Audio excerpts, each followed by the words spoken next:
Let's do it again. Once again, we're back. It's Man in the Mirror, and we call it the because it's a personal journey. That's right. So we here every last Thursday of each month at 7 p.m. sharp. Sometime. Close as we can get. Close as we can get. Because ain't nothing perfect but the him. That's it. But so we try to do our best, man. That's all we can do. Man, we always have great guests. We're gonna get into that in a few minutes. This is another dynamite show. Had to say it twice. Another dynamite show, right? That's right. But before we even start that part of it, you know what we do here. We introduce the distinguished panel of hosts. So to my left is the very astute, great, late Nate Jenkins. Nate in the house. Family. Nate always in the house.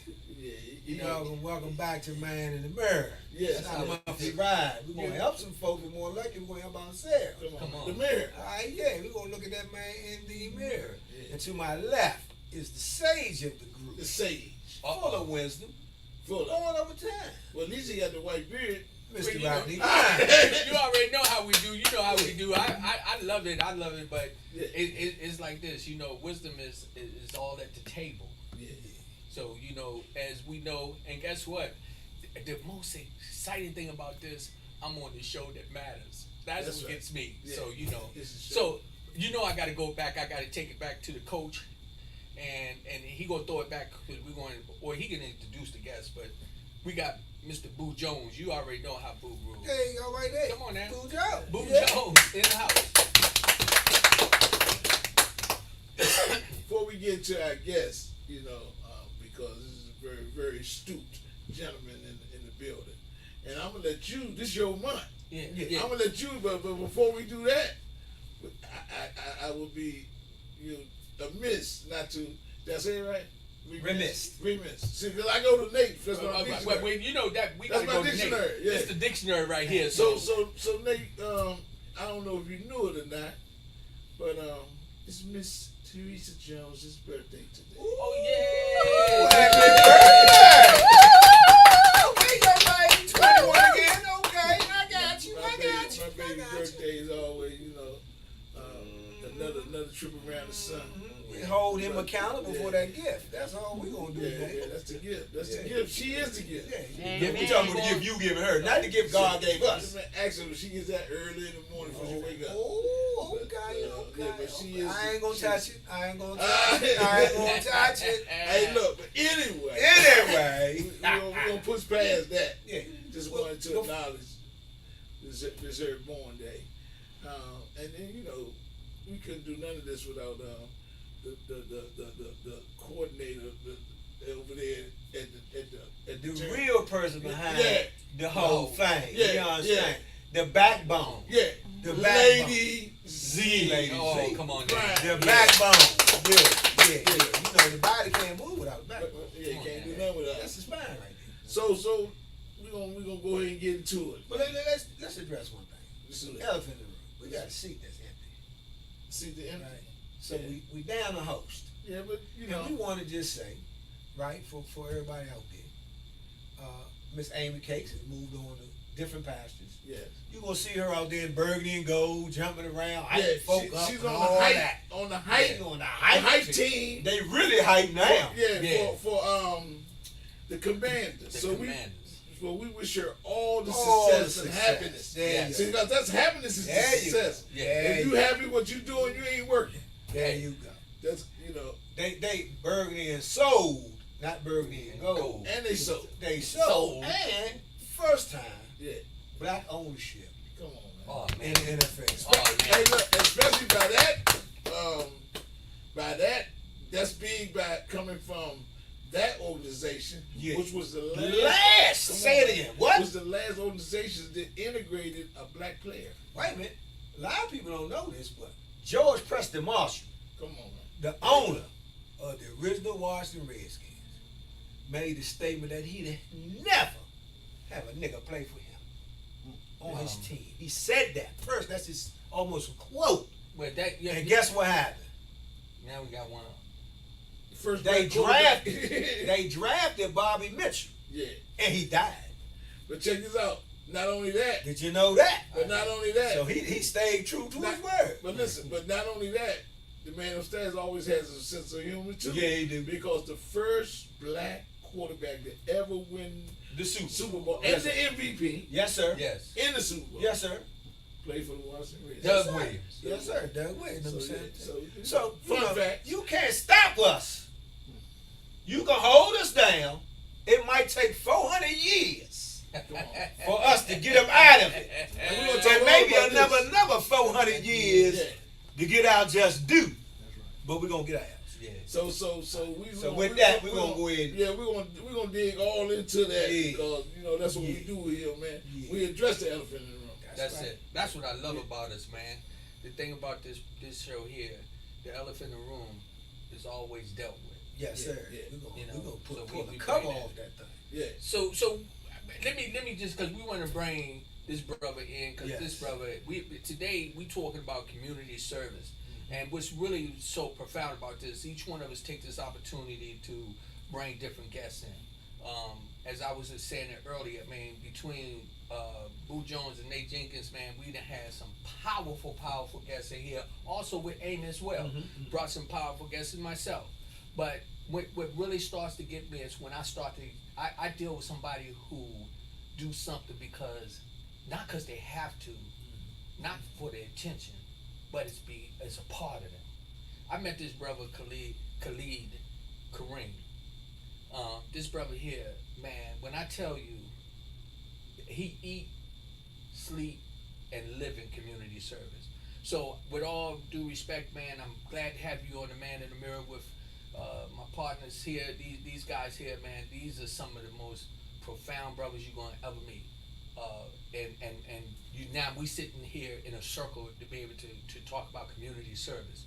And believe me, they will not fall short in no kind of way for the acts that they have contributed to. So this is a very, very proud moment for me to be in your presence, and thank you for accepting this opportunity to come on and talk about what you're doing. So why don't you just tell a little bit about yourself real quick, and we'll just chime in when we can. Well, first I appreciate you all for having me. Come on, man. I'm honored, man. Real talk, I'm honored because you don't have to have me up here. So too many unsung heroes out there. So for those of us that recognize those that are sincere and trying, then I'm grateful. Like the brother said, Khalid, Karim. Most people call me Brother Khalid. Born and raised in D.C., but I stayed in Alexandria. I stayed in Delray for like about 4 months. I stayed in Falls Church for a couple of months. I stayed in Maryland, Calvert County, but primarily southeast and northwest of our home. Southside. And dysfunctional family. Love them to death, but just being honest, fell apart. Crack era got worse. I took to the streets. Unfortunately wound up in prison for a while, for about 25 years, and I've been home for about 4. And even before I came home, inside I worked diligently to change myself. And the name Man in the Mirror is such a wonderful title because I had to address me before I could work on anybody else or work with anybody else. And so that's what I did. I sat down many a day, mostly in the hole, because I play cards and get into fights, and then I'm like, why am I fighting on the card table? And that's where I started my growth, was when I isolated myself from sports and tabletops, and I just sat back and I faced myself. And literally, that's what I did. I started breaking down my life, my history. I stopped blaming my father being on crack. I stopped blaming my mother, my stepmother, the neighborhoods I grew up in. I stopped blaming them and just looking at, why I went the way I did. And once I was honest with myself, I was able to evolve from there. And I got comfortable with that evolution. It meant to be lonely more often than not. You walk alone when you're striving to do good in the world that's going left. When you're trying to go right, you're going to walk alone for a long time. And so I did that. And I'm grateful for that. And it's, like I said, still lonely, because You know, you're not fun if you're not wilding. You know, your go-go's are full. You know, certain podcasts talk about buffoonery all day. Twerking is awesome. You know, talking junk about people is great. Million views. You talking about something pertinent. Talking about helping yourself, helping others, and you get a view. You know, but God, but God got you. You know what I mean? But God got you. And so that's what I've been doing since I've been home. I've been speaking in juvenile detention centers. I've spoken at Landmark. I've spoken in D.C., Maryland New Beginnings, Newport News Detention Center. I've spoken in D.C. Jail. I've spoken in Chesterfield City Jail, and I've dedicated most of my time weekly to a neighborhood called Potomac Gardens. I was invited over there by Frank Muhammad and brother Karim, Abdul Karim, Brothers Huddle, and I've not left yet. I've not left. You know, I'm over there. I showed you earlier. One of the youngest, he's like 8 years old. You know, and he called me. And he just called me randomly now. Khalid, what you doing? You coming over tomorrow? You know, and it makes my heart. That makes me smile. Yeah. You know, it makes me smile because that means I've made such an impact. They expect me. Yeah. You know, we literally took 20 kids to the zoo last Sunday. I saw that. Yeah, we I took saw 20 that. kids That to the was deep. zoo. You know, we Demetria. Yeah, know, from she the was- Good Fight. From the Good Fight. She was like, you know, awesome, and you know, made the sandwiches. You know, brought snacks. You know, and you know, brought her vehicle and loaded them up. You know, I was able to call my sister. She pulled up with her husband because we needed a car. My younger brother Tafi, I asked to pull up. He got a SUV. He pulled up. My one of my brother's baby mother, she owns a salon in Alexandria. She had one of my nieces. She pulled up and said, "Hey, put whoever you need in the car." And so we had a nice caravan of 5 cars, and we went to the zoo and we had a ball. And since then, I've had a couple of mothers say, "I didn't see the flyer. Can you take mine too? You going again this year?" And so now I'm planning a smaller group of about 10 that couldn't go or weren't there. But yeah, that's where I'm at. I love our community. I owe our community. I know I owe because I took from our community when I was wrong, when I sold drugs, when I was fighting, when I was acting a fool. I took from our community. I harmed our community. So I owe our community. You know, I owe society, but I owe us. And so that's my passion, just to help the youth get back to them, bring what I can to them by way of resources, time, attention, love, and whatever expression I can give. That's what I'm going to do, and that's what I'm doing. You know, and I'm gonna keep doing it just because, you know, seeing them youngins smile, seeing that they've gained something, that they've grown a little bit, that they've matured, that they check their mouths when I'm around, that they respect their parents, respect their grandparents. I pay them money every other month to clean up. I give them $5. I said, "Who will help me clean up the neighborhood?"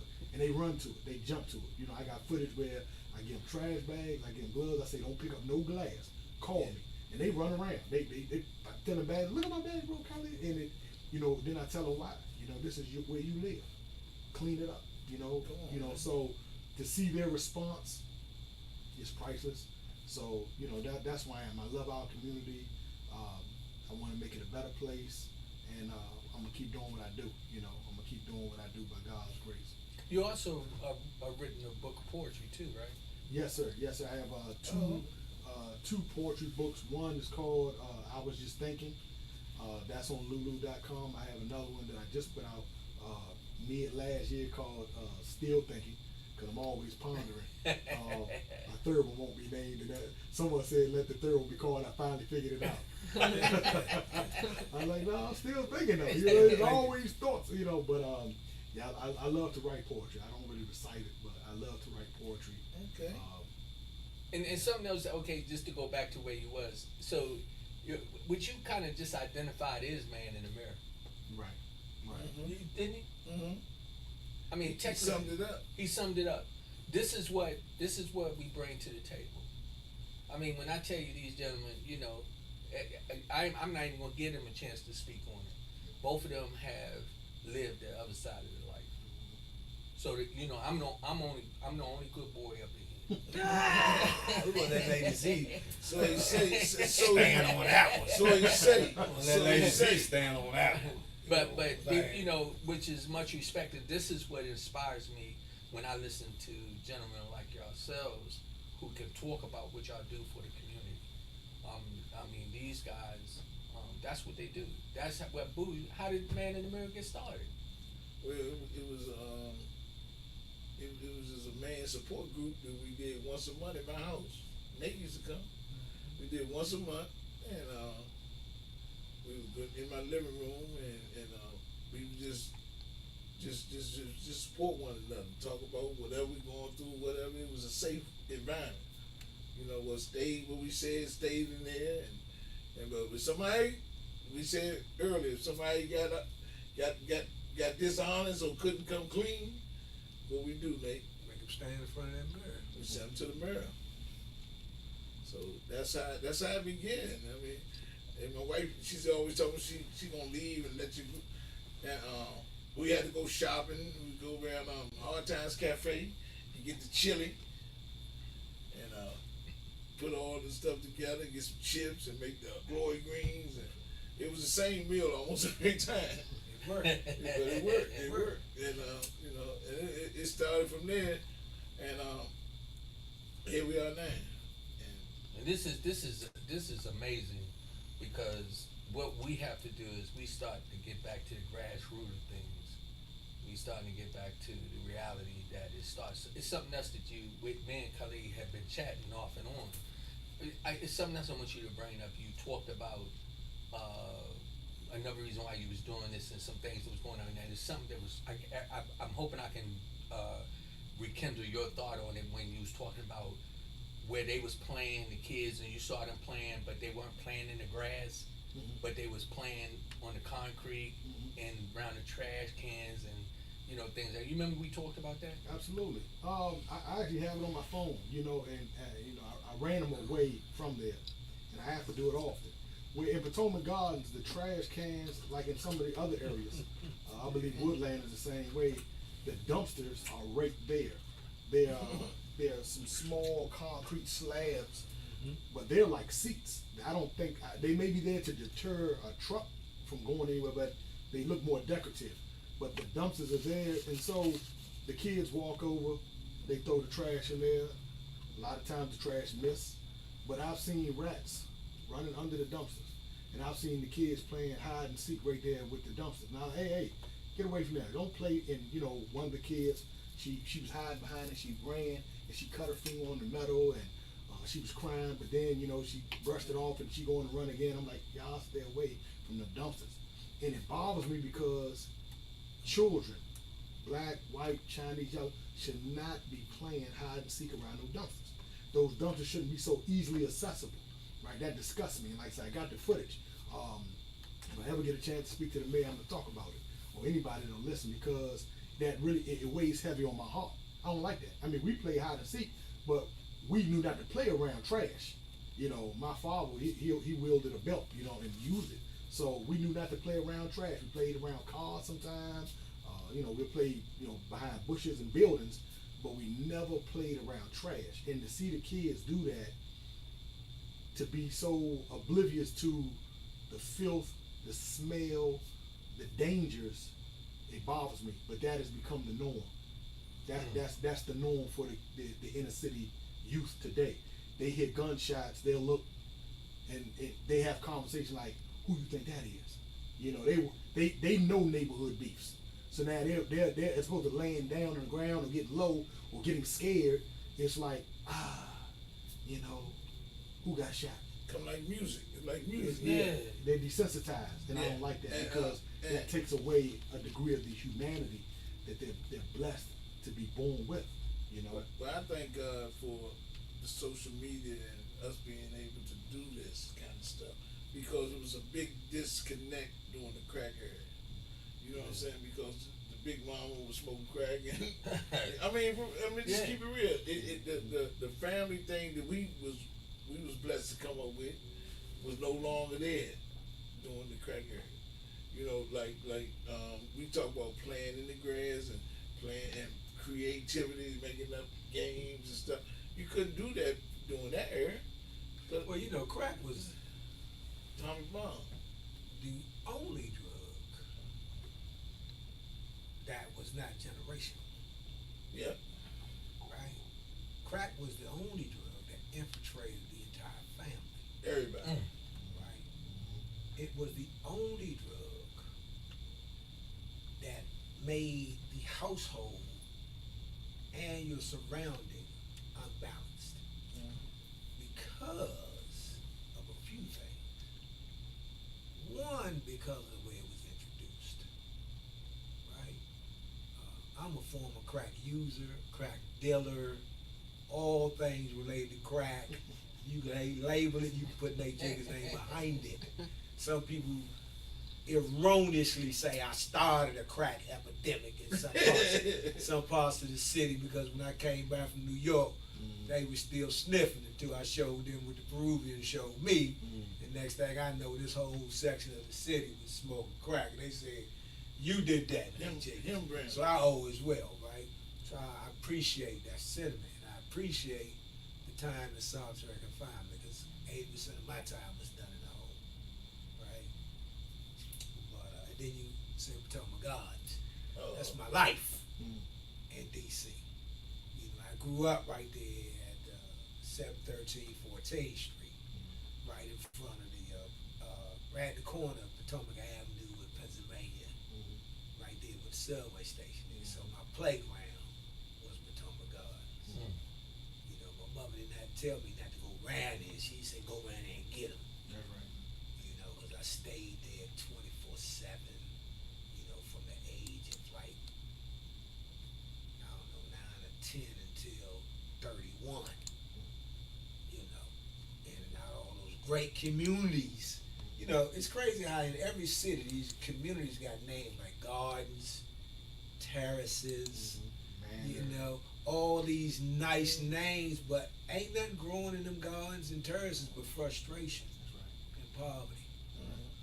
But that crack epidemic, it came in following a party drug, which was powder cocaine, that came with a label to it as a rich person's playground.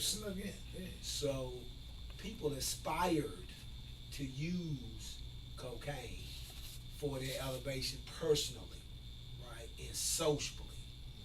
But then when it kind of morphed into freebasing, morphed into crack, it had its own life cycle. And the availability of it, we were flooded, overwhelmed, drenched in it, because the amount that was coming into the country was unfathomable. You talking about metric tons were coming in, not weekly, not monthly, not even daily. They were coming in hourly, you know. And of course, our community was its destination. It was targeted. You know, and so it wasn't about happenstance. with the kids though. You know, I was one of those kids that played around them same dumpsters. So let me ask you this. So because that's what's really profound about this, because all of us have similar, but I just was a little more fortunate, to be honest with you. Of course, there's nothing wrong with being fortunate. Yeah. So you know, I grew up. And you give it from an aspect, from another different view. Yeah. Right, but that's why I wanted to ask, because, you know, when I listen, and out of due respect, you know, to many people who have no other options, did that really affect you as a child, that you was aware of it? No, let me explain something to you from my point of view. I didn't know I was poor. I still don't believe I was ever poor. My entire life. I came from a hustler's family. We know each other. When I shook your hand, I was like, right, I know that. But I come from a place where college was never discussed in my household growing up. I never heard the word. What happened if you did discuss? Might get your ass. He'd have been dangerous. You know, if you spoke proper English in my house, you was gonna get damaged. Hey, look. You did. What you call your grandmother? I call my grandmother, grandfather, grandmama, grandpapa. And I used to get beat up every day because my relatives called in the house. Because my relatives called her grandma, granddad, big mama, whatever. Right. But I came here from Philadelphia, military background, so forth, so on, nice schools and all that. When I came here, I was like 7, 8 years old. And my family was like, we don't want you to be like you because grandma wants to change into you. No, we're going to change you into us. So I learned how to assimilate very early. Right. So, like I said, I lived around the corner from the gardens. Right. But I spent all my time in the garden. And you know, and it's funny. dig It's what I'm funny. saying? Nate, let me to relate to the same thing. You know, me and Nate go back, so Yeah. we're more alike than different, right? See, I come out of Alexandria, right? But my cousin lived in Eastgate, Southeast, right? So I would beg to go over his house, you know, since I was 5. Because it was fun. Yeah, and I said that on Yeah. one of the podcasts, the other Yeah. podcast I do called the Boo Jones Show. I was telling you about under Go Round Table. Yeah, I'm doing the Eastgate series, right? So I shared that when I first came around there at 5 years old, I seen a family. We pulling up now, cause she lived by the Circle on East Street. So when we pulling up, I see a family come from that side of the from that projects over on by their house, led by the mama, the whole family. I mean, you know, whole family. And then across the way, coming up from like F Street, another family come up, and the mamas lock horns, and everybody fighting, from the little kids all the way up to the grown kids.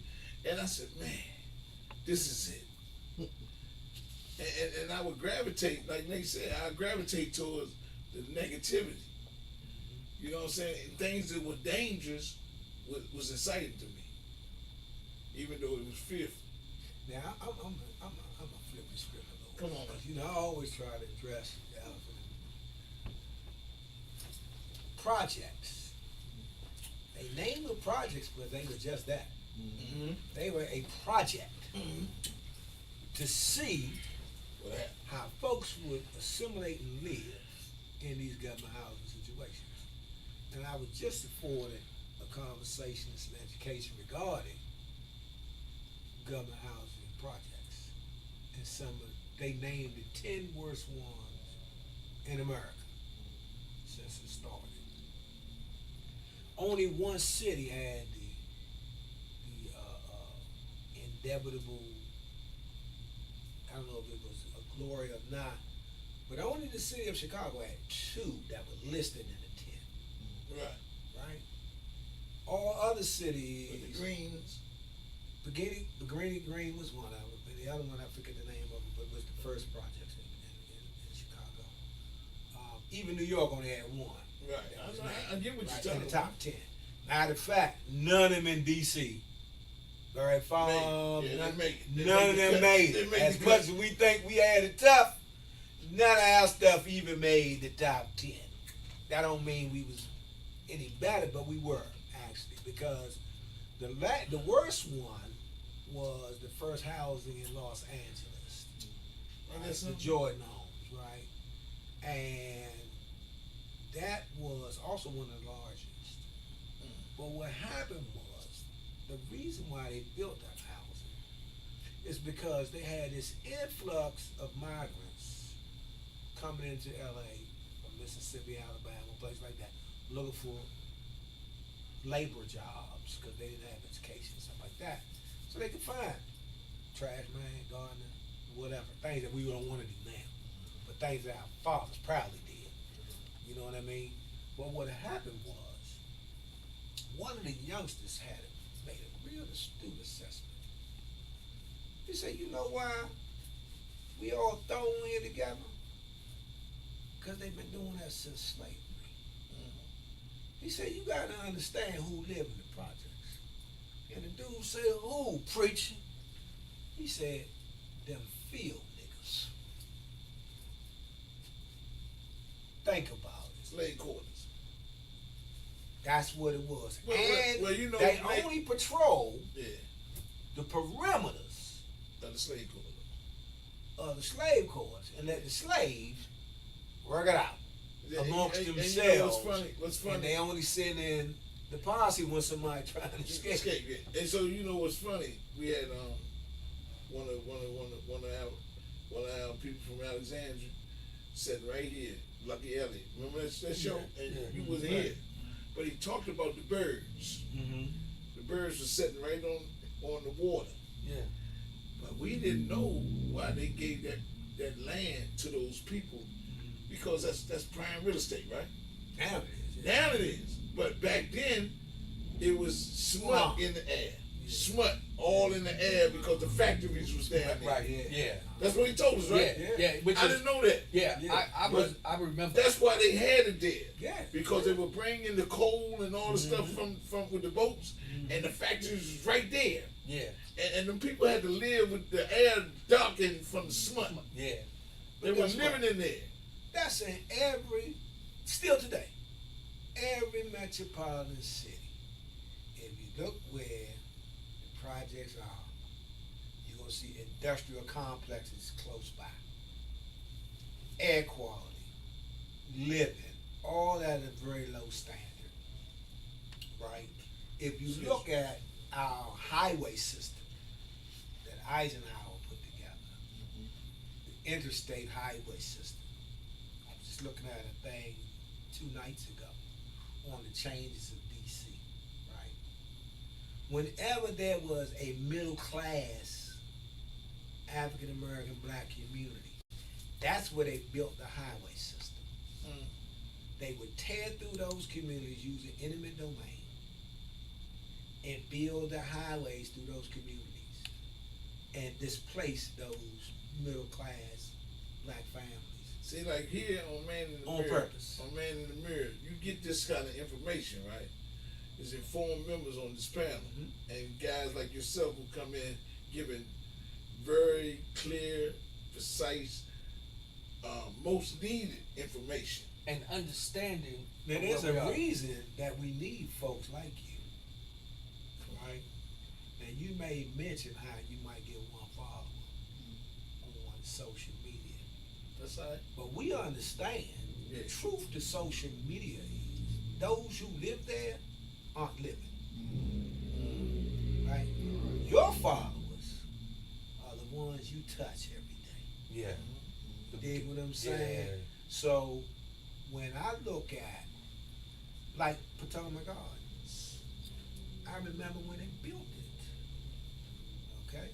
It was a cachet of homes there. Same thing. Tore them down. First black Catholic church of free slaves on Capitol Hill was where Kentucky Court sits right now. See? You But they did tore that 13th down. and C.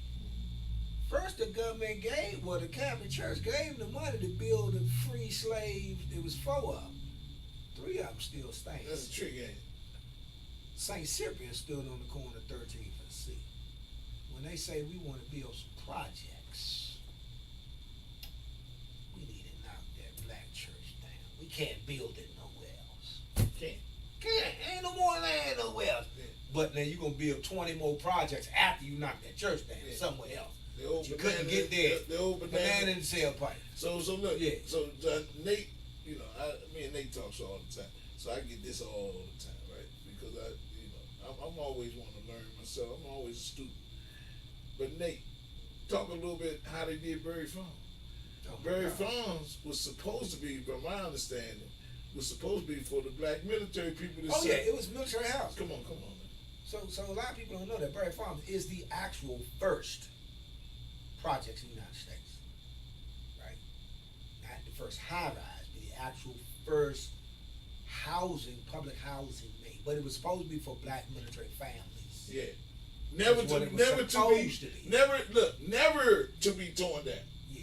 So Never to be displaced. it's called Berry Farms because it was actually the Berry family farm, Oh, come on, man. which was there, and they leased that land lifetime to the federal government. Lifetime. To the federal government, and they built that supposed to be housing for black military families, especially those coming home from World War I.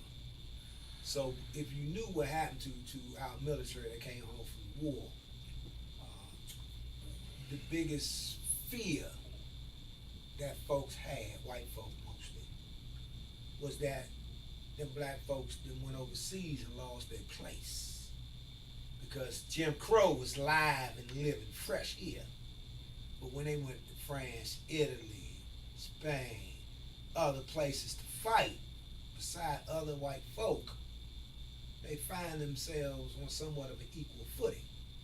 Because when the bullets fly, I don't give a what color he is. If you shooting him, my enemy, the enemy of is my friend, right? Mhm. So we gonna group up together. When we go home, they started lynching black soldiers as soon as they got home because they want to set a precedence to say that, boy, you know your place here.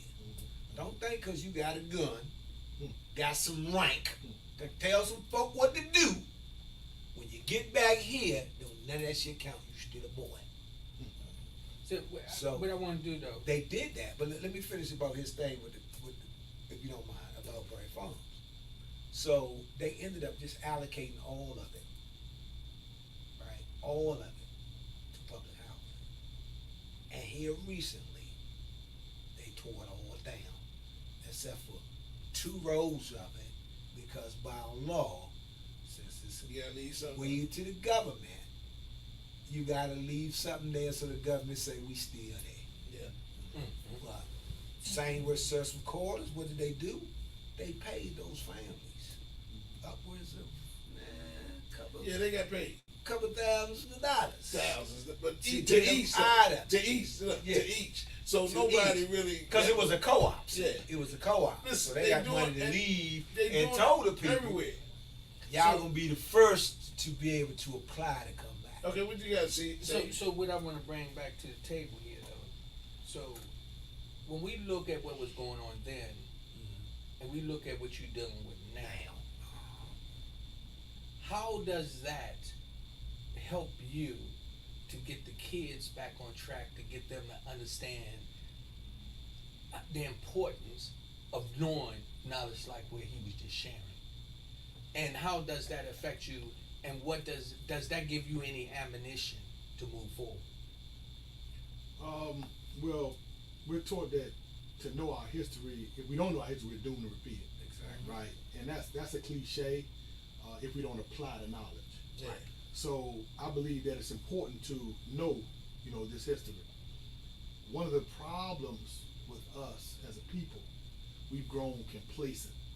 We're not happy. I call it barbershop talk. If you ain't know nothing about it. Right. We're not happy. We're very dissatisfied. We're depressed.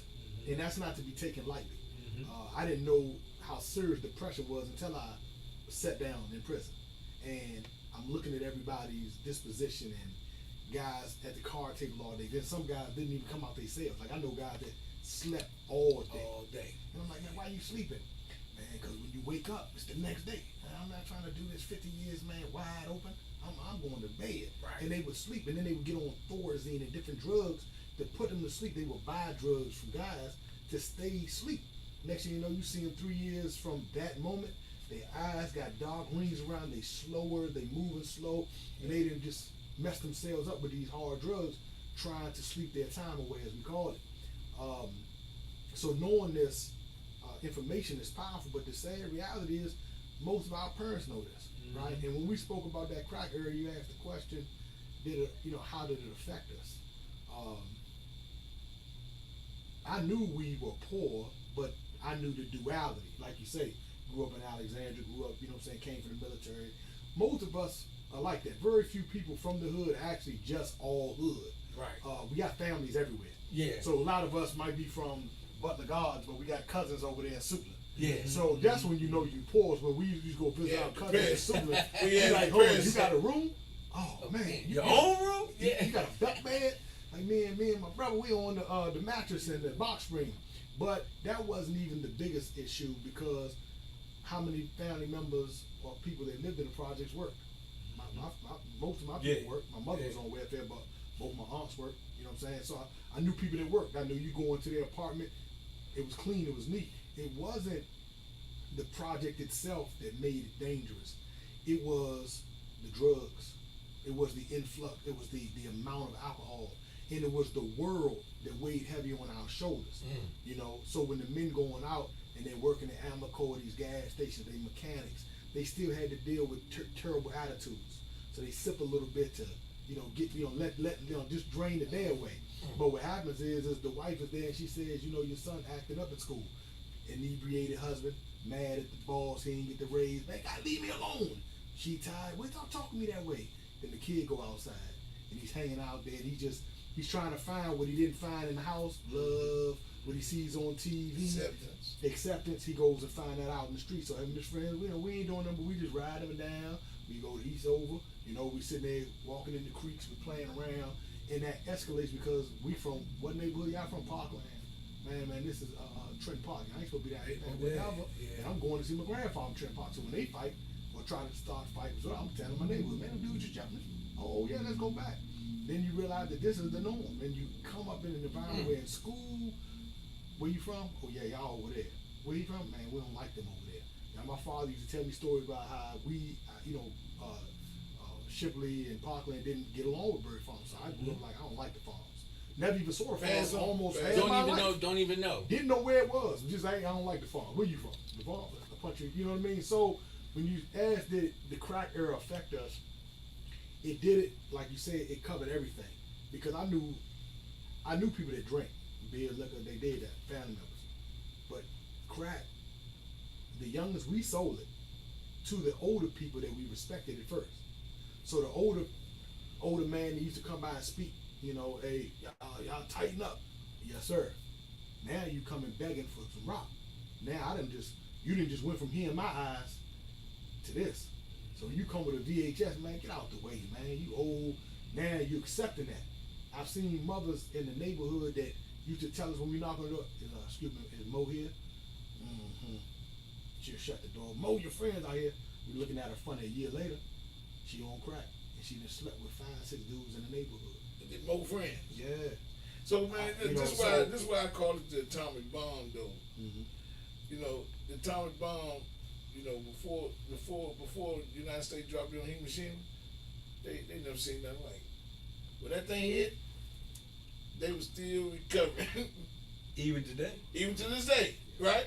I mean, it's still, you can go over there right now, I'm pretty sure. I will push all my chips to the table. There's still some ruins over there with stuff like that. Some stuff you can't even use. Right. So the point I'm making is, this the remnants. Most of these kids are growing up out of crack era kids, right. and it's a whole lot of trauma. So I work in the industry that deals with a lot of trauma. Mm-hmm. I work in the psych hospital, so and I deal with it personally because my daughter took her life in 2014. And I didn't see the signs then. I didn't know. You know what I'm saying? But a lot of it was passed down through generation of people not knowing. So the information is vital. That's right. It's very important, right? But here's now what we got to get into, talking about us guys right here with the information, the solutions. That's right. And one of the main solutions is obvious that, man, we got to start showing the unity so that was here like this, what you said, can go back to this. Yeah. Right. Huh? With that, so we start setting a positive example. Positive example, right? There you go. Because I'm going to tell you this, because my era, right, is the first hip-hop era. When I was a teenager, my era is the first hip-hop go-go era if you're from D.C. The first era. So, like when my mom them was coming up, they was on James Brown and all that, we got a little taste of it as kids. But when I became able to go outside and go to parties myself, it was go-go and hip-hop. So the generation gap ain't that big, like it was between my mom and Sam Cooke and all of them with us. You understand what I'm saying? With the generation now. The generation now, the gap ain't that big. Yeah. When we talk about relating to them. Like you like rap? I came up on rap. You like go-go? I came up on go-go too. Now it was probably an old style of rap, an old style of go-go, but nevertheless, it's rap and go-go. Here's something to consider. The natural order of things always play out, right? But it's what you do during that playing out season that affects the change for the future. And what I mean by that is, I know I'm going to get some disagreements here, but I'm going to go ahead and throw it out there, and that's what I do. Evoke some thought. There's a saying that some must die so others may live, right? During the heroin epidemic of the 60s and 70s, we we didn't pay a lot of attention to junkies. But that was our predecessors. The crack, the Right, it PCC. started right there. Well, a lot of them died, Yeah. but not enough of them to stop us from looking forward and coming up with resolutions. Yeah. What the crack era has done for our youth today, and the dope era prior to it, mixed and mingled in with it. And I'm sure you can attest to it because you named a lot of neighborhoods. You can walk through those neighborhoods and not see us at all. Every year I go to an event called Peterborough Day over in Southeast. And then the next Saturday is Potomac Gardens Day. And what I notice that every year the older generation gets thinner and thinner and thinner. That's just attrition through age. Right? That's the world evolution. Right? And it's more young, it's more young, it's more young. But when you look at what happened in the crack era with the death rates, the murders, and so forth and so on, you don't have that today like you had then. We talk about how bad it is with the kids murdering and this, that, and the third, but the numbers don't equate. That's true. Because some had to die so others may live. We had to go through that horrible crack epidemic. We had to go through it. It had to happen for us to sit right here and talk about resolve for this younger generation. We couldn't have this conversation had that not happened. But when you say it had to happen, It had to happen. why is it that it had to happen to us in our neighborhood? What is it that, because I understand you are making these relationship with the children so that it doesn't have to happen. Again. See, that's the but why whole did point. it have to happen the first time? Because Okay. I So think, can I answer what it's- I heard? yeah, What I go heard, ahead. what I ahead. heard though, Nate, Mhm. when you said it had to happen. Because, man, you know, from me being open, right? You were talking about that joke that was needed for our generation to even think about, hey, the heroin thing was bad enough. Mm-hmm. But we wouldn't have never thought about the heroin thing. We would have just misogynized that. You know what I'm saying? Because I came up as a kid being affected by the heroin thing. You understand what I'm saying? But it was so homogenized and so Minimized. yeah, and glorified. It was glorified. They said dope fiends had Cadillacs. Dope fiends is this and dope fiends was that. But it was still a bad situation. But we would have never took a look at none of it, right? We would just been rocked to sleep if it weren't for that crack era. That crack era was that It was joke. that dynamite. It was that Yeah, bomb. yeah. It was that atomic bomb. Go ahead. So Well, when I think about it, and I say this because we're godly men, Mm-hmm. right? Why do we have to become slaves? Yeah. Why do we have to go through what we went through when we didn't bother nobody? We in Africa minding our business. Because we Why- weren't really in Africa minding our business. Well, no, That's a whole nother That's a whole nother subject. Nah, in many, But I understand what you're saying. in many ways, I understand what you're saying. In many ways, we were, but we've been on this planet before anybody. Correct. We've been on this planet before anybody. Correct. But why did God allow us to go through? If we the first, why do we have to go through that? Because they say the first will be last. But it's that, but it's a refining process. Come on. There you go. I don't. There you go. Talk about the that. crack epidemic. I understand what you were asking, but if I look at it from a personal standpoint, then I'm like, you know, yeah, the government did this, they make it because they make it and they laugh. We know we didn't. Right. We found out how to make crack, but we weren't the originators of making crack. Right, Somebody else made it. Someone else got cocaine in fields and etc. Right. We know that, but as a people, we've gotten so far away from God Come on, man. that I believe he had, or not that he had, that he allowed us and still allowing us to go through what we go through, because when we look at the spiritual house, and one time before people go to war, they went to the church, they went to the reverends, the imams, the sheikhs. We think we gotta fight, and they would pray. They would look to the stars. They would come back now. Lift it up. You know what's funny? God I said- gotta share this. Yeah. But That makes sense. but the reason I say I have to look at it from that perspective because the prodigal child, you know, there, but Went through everything. he went off, and He made him come on. He had to go through what he went through in order for him to become who he was intended to be. Now let's look at us in quick as a people. Everybody want to be healthy now. You know, myself, we want to be healthy because we got obese. Everybody wants to own land now because now we don't have no land. You know, people want to learn how to read and write when our people were comfortable with just being masons and brick. Now we like, oh, literate, I can't be literate no more. I gotta learn how to fix this car and I gotta read this book. So now we had to get back to not only God, but what was real manhood. Look at our young men out here with spandex clothes, fingernail polish. They'll let their women pump gas before they pump gas. But see, this is the point that I was making when I said that it had to happen, and it's the cycle. But what's important is what are you doing while it's happening? And I'm pointing to you, and what you're doing with the youth is chipping away and building. Come on, right? So it had to happen. And I'm gonna loop it back around. Okay, so slavery had to happen. It had to happen.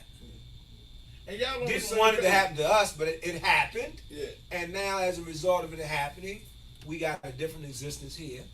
Now we talk about what happened from 1863 when they did the Emancipation Proclamation to 100 years post 1963, right? And in 64 when Johnson signed the bill, right? Civil rights. Okay, what happened in that 100-year span is real simple. We had one of the most prosperous as a people 100-year cycle. More inventions by black people happened during the Jim Crow era as a result of slavery and us not wanting to return to that, invigorating our minds to do better. Taking ourselves from a situation and say, I knew how to make that shit back then, but I wasn't making it for master. Now I'm gonna make it for us. All these inventions and patents happened in the first 50 years post-slavery. There were more inventions by black people in that first 50 years than in the dawn of time, as far as the patent is concerned. You see what I'm saying? Hey, what you saying basically, man, It's how we come out. Layman terms, you don't get no muscles spiritually or physically if you don't lift no weights. Thank you. Head towards the greatest resistance Yeah. for change. Yeah. You know, we head towards the greatest resistance So for what change. I'm saying to my brother here is he's an agent for that change. right, Oh, yeah. right, Right. right. So we're gonna Yeah. give you flowers while you here. Exactly. Right? Yes. And for all those that are like you, right? Because the children are our future. We have no future without those them. kids, Yeah. right? Come on. So you can look at any old person and say, look at that nurse that's wiping your butt, that family member that's giving you your soup, because you can't motor around and do the things you can. Well, once children, Yeah. while you were an adult. And I want to look So at the the camera and children say are this your on that future. note. I feel remiss again to look at the camera and say, look, for all you young guys, man, you know, it ain't thorough to shoot nobody, man. Anybody, little boy just shot some teacher with like 6 years old. It don't take no whole bunch of gangsters to shoot nobody. But what does take a lot of thoroughness is, man, to face your fears, to be able to stand alone. You don't need all the homies, rah-rah. all that, man. That's what a man is. To make your own decisions based on what's going to be more suitable and profitable for you. Now, I'm gonna hurt somebody feelings right now. Right. But I believe it's just me. Right. I'm a resource manager by trade. Meaning whenever I got a task in front of me, I gotta understand the resources needed to complete that task. Yeah. I ain't talking about just people. Yeah. Material, money, any resource type used to get to the end goal, right? So when I look at resource management from a black perspective, right, I'm not throwing anybody away. Let me just say that off the break. Right. Okay? But if I got resources, myself, my time, my energy that I want to utilize to try to save my people, I'm not going at anything under 25 to 15. That 10-year span right there, 15 to 25, they not lost, but my resources won't be utilized to the premium. Come on. I'm going to get more resistance. I'm going to spend more of my resources to get a little bit of results, when it's best that I keep in mind that the children are the future. If you under 15, if I pull 100% into a group under 15, you talking about that pressure? 99% of the time, I'm going to get 100% good results. My man. Come You on. talking about that If I pressure, pull man. 100% into a group between 15 and 25, I'm looking at 30% great results. Yeah. Now, ask yourself, do that mean I quit on them? No. It means that for my resources, You talking about you got a target. You got a target. Yeah. I gotta utilize my resources properly, like yourself. That's where I'm, man. You dig what I'm saying? It, And it, hit look, those youth where it counts. Because guess what's gonna happen?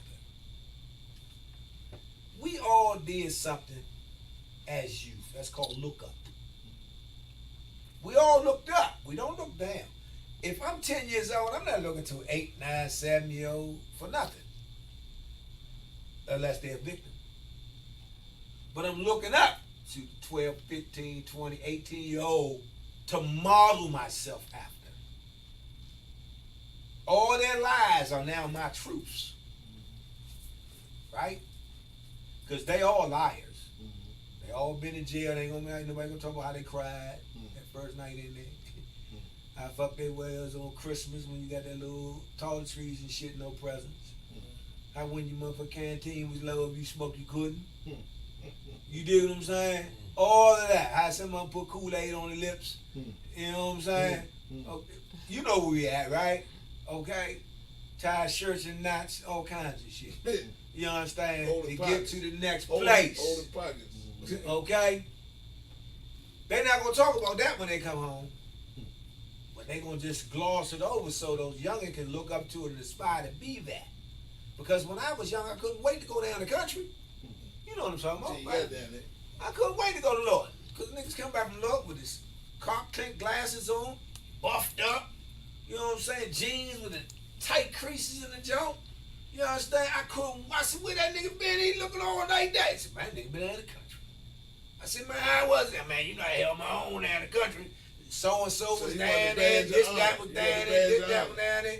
I'm like, man, I can't wait to go down the country. How you get down and break the law, nigga, you go down the country. Hey, but let me come jump in because you hit on something real powerful and it jugged something in my thoughts. When you were saying, talking about the scale of the youth. So now I understand why you are going at the younger ones. Khalid, you already see it. I got to take this opportunity to say to anybody who watch Man in the Mirror, this is why we do this. Because we in a learning process every time. We at a point of understanding that it takes a village to raise a child. It takes a village to hold a family together. And when Hold up, right? I want to say something, man. Everybody use that damn term erroneously. But the village, The village. okay. Hold on, man. So, we grabbed onto that because we were trying to grab our ancestral traits. Yeah. But nobody looked at a fucking village to see how a village operates. There is rule of thumb, there is placements, there is status, there are roles and responsibilities. Come on, man. In the village. Now, in the 60s, 50s, shit, before we got drunk off the Kool-Aid, because we got drunk off the Kool-Aid right around 64. You know, Jim Jones had them drink all that Kool-Aid die. We did the same thing. We just didn't die. But we Physical. drank that Kool-Aid called the Civil Rights Bill. We drank that Kool-Aid. We drank that Kool-Aid with ice cubes in it called the 13th, 14th, 15th Amendment to the Constitution. We drank that Kool-Aid and we became complacent, as you were talking about earlier, as a people. So when we thought we had civil rights, they gave us a titty for a crying baby called black folk. And we thought we were sucking on to get some milk, and all we got was some rubber titty that made our mouth feel like milk, but we were never It's fed. called a pacifier. Pacifier. Okay, so now what happens is, using that term village, back then the village was your neighborhood. The village were the people in your neighborhood that not only cared about you, but cared about their own, and that became a grouping. Right. But even in the neighborhood, you knew Miss Murray was sitting on the porch going to tell everything. So you ain't doing nothing going that way. But that's what we talk. Let me say this now. You know what I'm saying? Yeah. Let me say this. That's what, going back to what we was talking about, where the great divide is, because we didn't have that during the crack era. Like you said, Well, the village was decimated. yeah, the village was decimated. It was during decimated. during that era. So See, like I but it remember had as a to be, kid, though. I remember as a kid having that type of village Mhm. where I'm talking my own experience. I done got a whooping around the corner Mm-hmm. for throwing rocks. Mm-hmm. And before I got home, with no social media, with no cell phones, before I got back around the corner, Oh, Shirley knew who was that. come on. Yeah. Come on, So- everybody. So, but Well, hold on. Go ahead. Because the reason why I got to go in here, because I'm in my mind, even during this conversation, I keep seeing the kids that you're seeing today. But I'm gonna bring her home. So But that's go ahead. that's what I'm trying to get you to. I want you to express your experience, because we're talking about what we went through in our eras. But what are you seeing? I'm talking about, because right now I'm Yeah. not in that trenches with Yeah, you. you in it. You in it. Okay, but I So wanna, so Let him go, Nate. Go Let- ahead. let- I before wanna- you make a point, I want to say something to set him up, because I know where you're going. We talked about the village, and we talked about the life cycle of some things that have to die, so some things can grow better, right? One of those villages died in the crack era.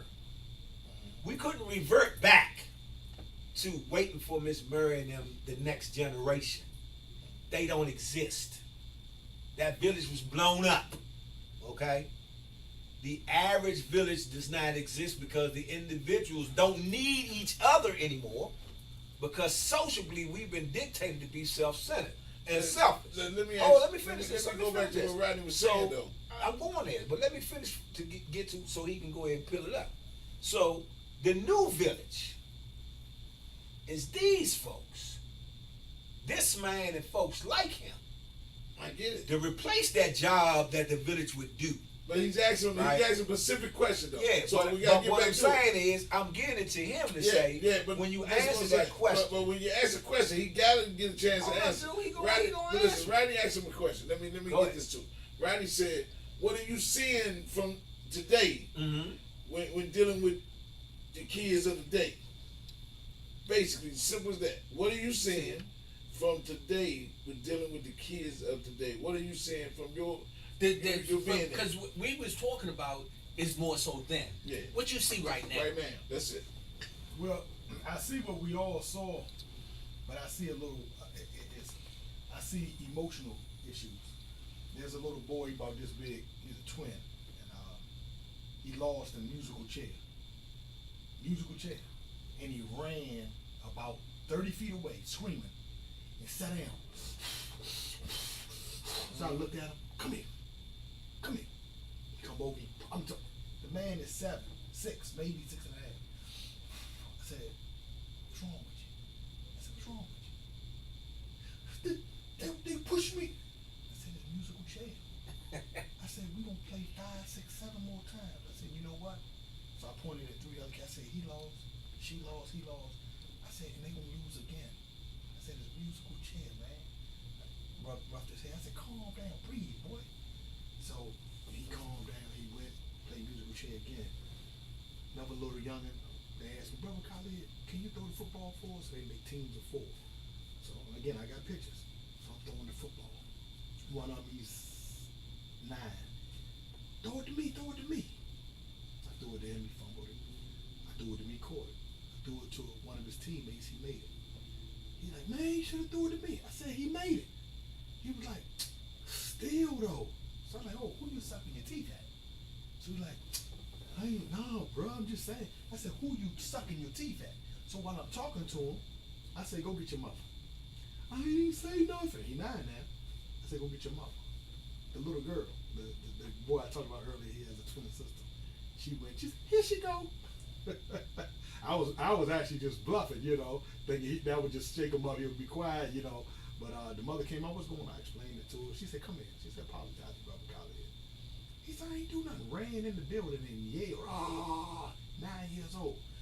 I've never seen that. There was one guy when we lived around Parkland and Shipley, but my grandmother lived on Valley Drive. So we knew a little guy that was from the old Valley Green named Madman. He was a little bad boy. He was the worst thing in our school. Like he was like this like one of those bullies that you see on TV. Clothes all battered, busted. He came, knocked on our door, asked my mother to see my brother. And she was like, my mother said, he has to do his homework. She said, beat, let him outside. So my mother said, what? And my brother shot and chased him. Madman is a bully. Everybody scared him. Man, my brother jumped, so I'm like, I better run behind my brother. So we chasing him. So I cut off. They both got wind. I was shorter and bigger, so I cut off the street because I saw him about to ground the corner. And my brother got the best of it. Like we got a few kicks and punches in.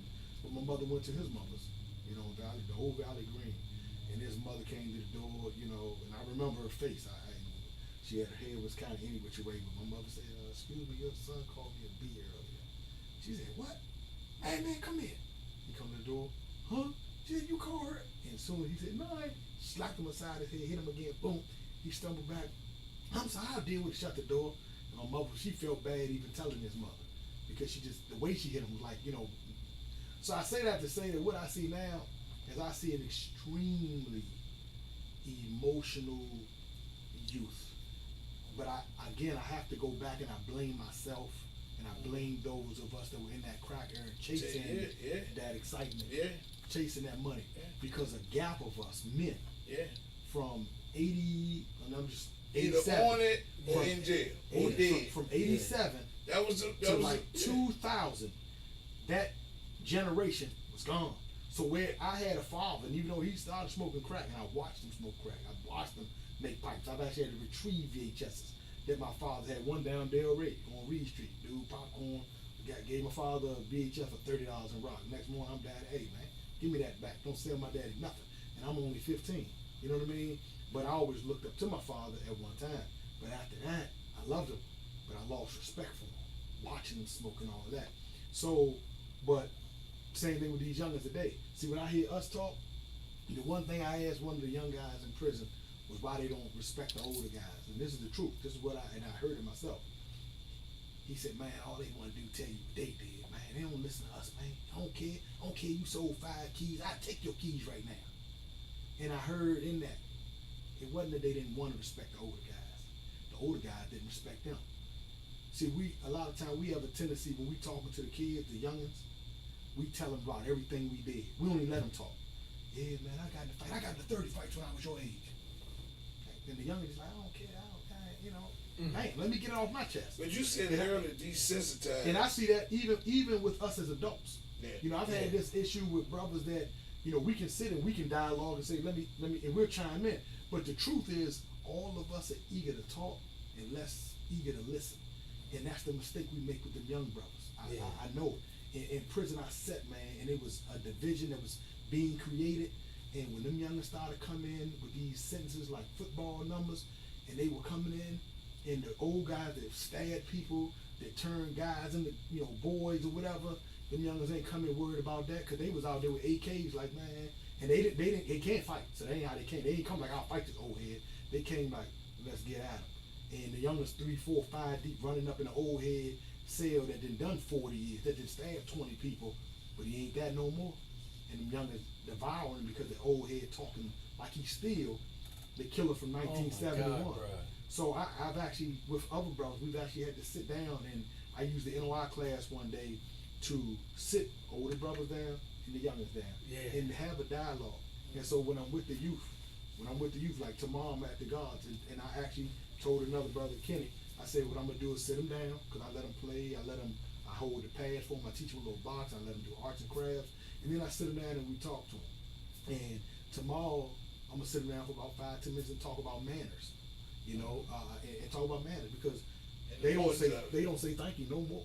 So again, and I'm very, very honored to be sitting in this little arena right now, because I just learned so much, which it was so profound from listening to what each one of us had to bring to the table. But what you said about the old head, you just taught me something real powerful. I have a tendency to go and say, well, man, back in the day, but it ain't back in the day no more. It's now, and we got to start listening. And they need, and real quick, I apologize. No, go ahead. They need the benefit of our story, because that's how we show that we can relate.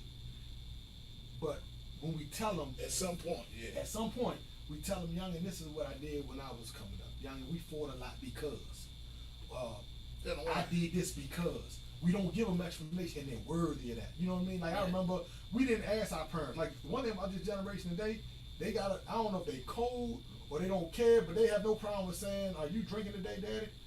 I heard my niece say that one day. I'm like, I wonder how my brother gonna respond. Man, if I thought to tell my father, "So you gonna smoke crack today?"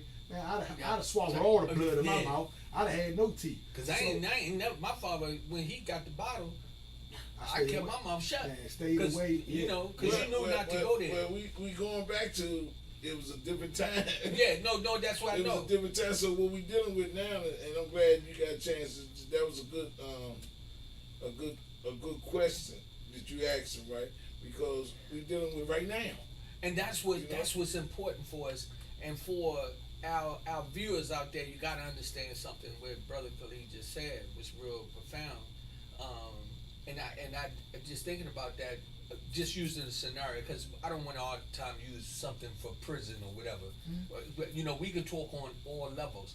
But like you said, see, the old head, and we talk in slang, but the older gentleman, right, he has his way of doing things. But the young guy, he has his way of doing things as well, and he's dealing with what he has to deal with today. That is not relevant to what we dealt with then. You was talking about a shank, right? He talking about a machine gun. Mm-hmm. He was talking about in jail though. No, I'm talking Ain't about no machine gun. No. Ho. But listen what he said. You talk about coming from the street to in jail, right, where with the mentality. So the older guy who been in there 40 years already, he's still he did his 40 years, but he's also becoming the senior citizen in there. But see, what you gotta understand, see, you haven't had any jail time, so let me walk you down a little path. And as you stated about people trying to sleep their time away, every day in jail is the same damn day. Pretty much the same damn day. So a dude that's been in there for 40 years, he been 40 years in the same damn day for 40 years. The younger that come in there fresh, he come in there fresh with a whole new life experience. Okay. So that's what you just said. So that's the basis of what you're saying. So right. don't miss that point. But the point I was making earlier, you just certified to do what you said. What I was trying to explain to the parties was the village has changed. So when the crack herb blew that village up, a new village had to arrive to suffice for the youth. Yeah. Folks like yourself, filling in that gap. That's the new village. We can't lose sight of that. And we got to do all we can to support that, fund that, because don't nothing happen without money. Fund that, shine a light on that, and grow that. So that village can be as resourceful as the village was when we were coming up, and the villages of the folks before us. You said Every new way. every generation had a village. You did? But it was a new wave and a new way. Yeah. So the point that I was making was you are a part of the new village. Mm. But my thing to you is as you're working with your youth, right, in the areas that you work with, it would behoove yourself to understand that you're part of a vast community, right?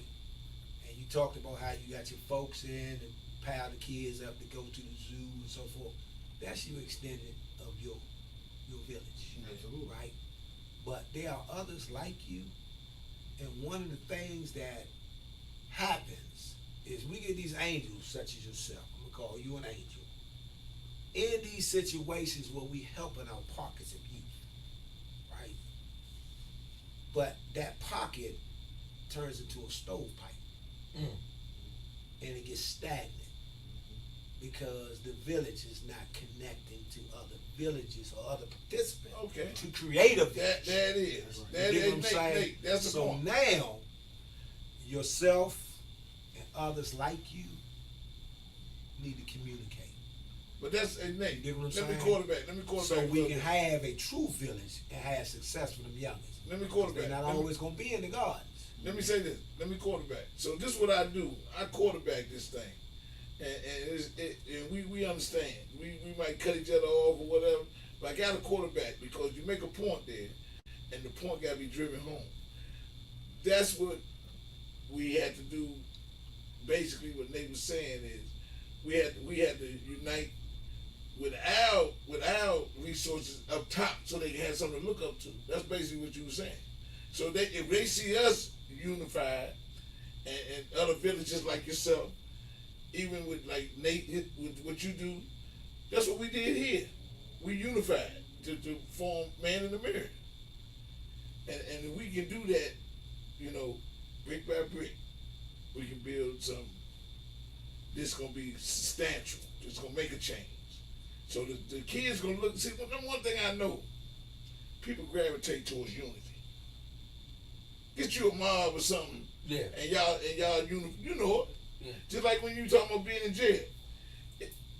The Mo brothers back in Norton, they were tight. They stuck together. Am I right? So they wouldn't be messed with on a regular basis. Just an average Joe ain't jump out there with the Mo brothers because they was unified. Even if they There's wasn't. always strength in numbers. Yeah. So what he just said and saying that you're talking about that, what does it bring to you? What is it that you need to get the strength in your numbers? What is it that right now here's an opportunity, here you a Man in the Mirror, for you to talk about what is it that, because the name of your program is called Lesson Learned, okay? And here you are in the neighborhood.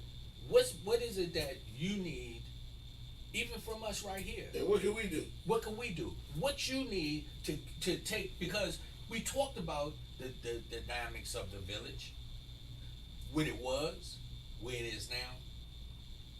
We like the old heads. What we need to bring to them youngest, because right now you are actually in the trenches with them.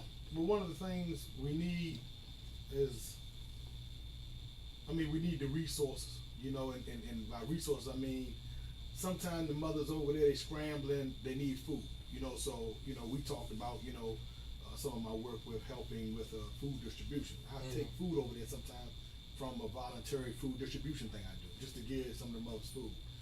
Some of the youngest heads look wild. I asked the sister, she was a licensed barber down in Woodbridge. I asked her would she cut some hair. She came and cut about 9 heads. Yeah. I just asked my brother's baby mother, she's a shop owner. I said, before school, would you be willing to do 3 heads for free? She was like, sure. So I linked her with the mother.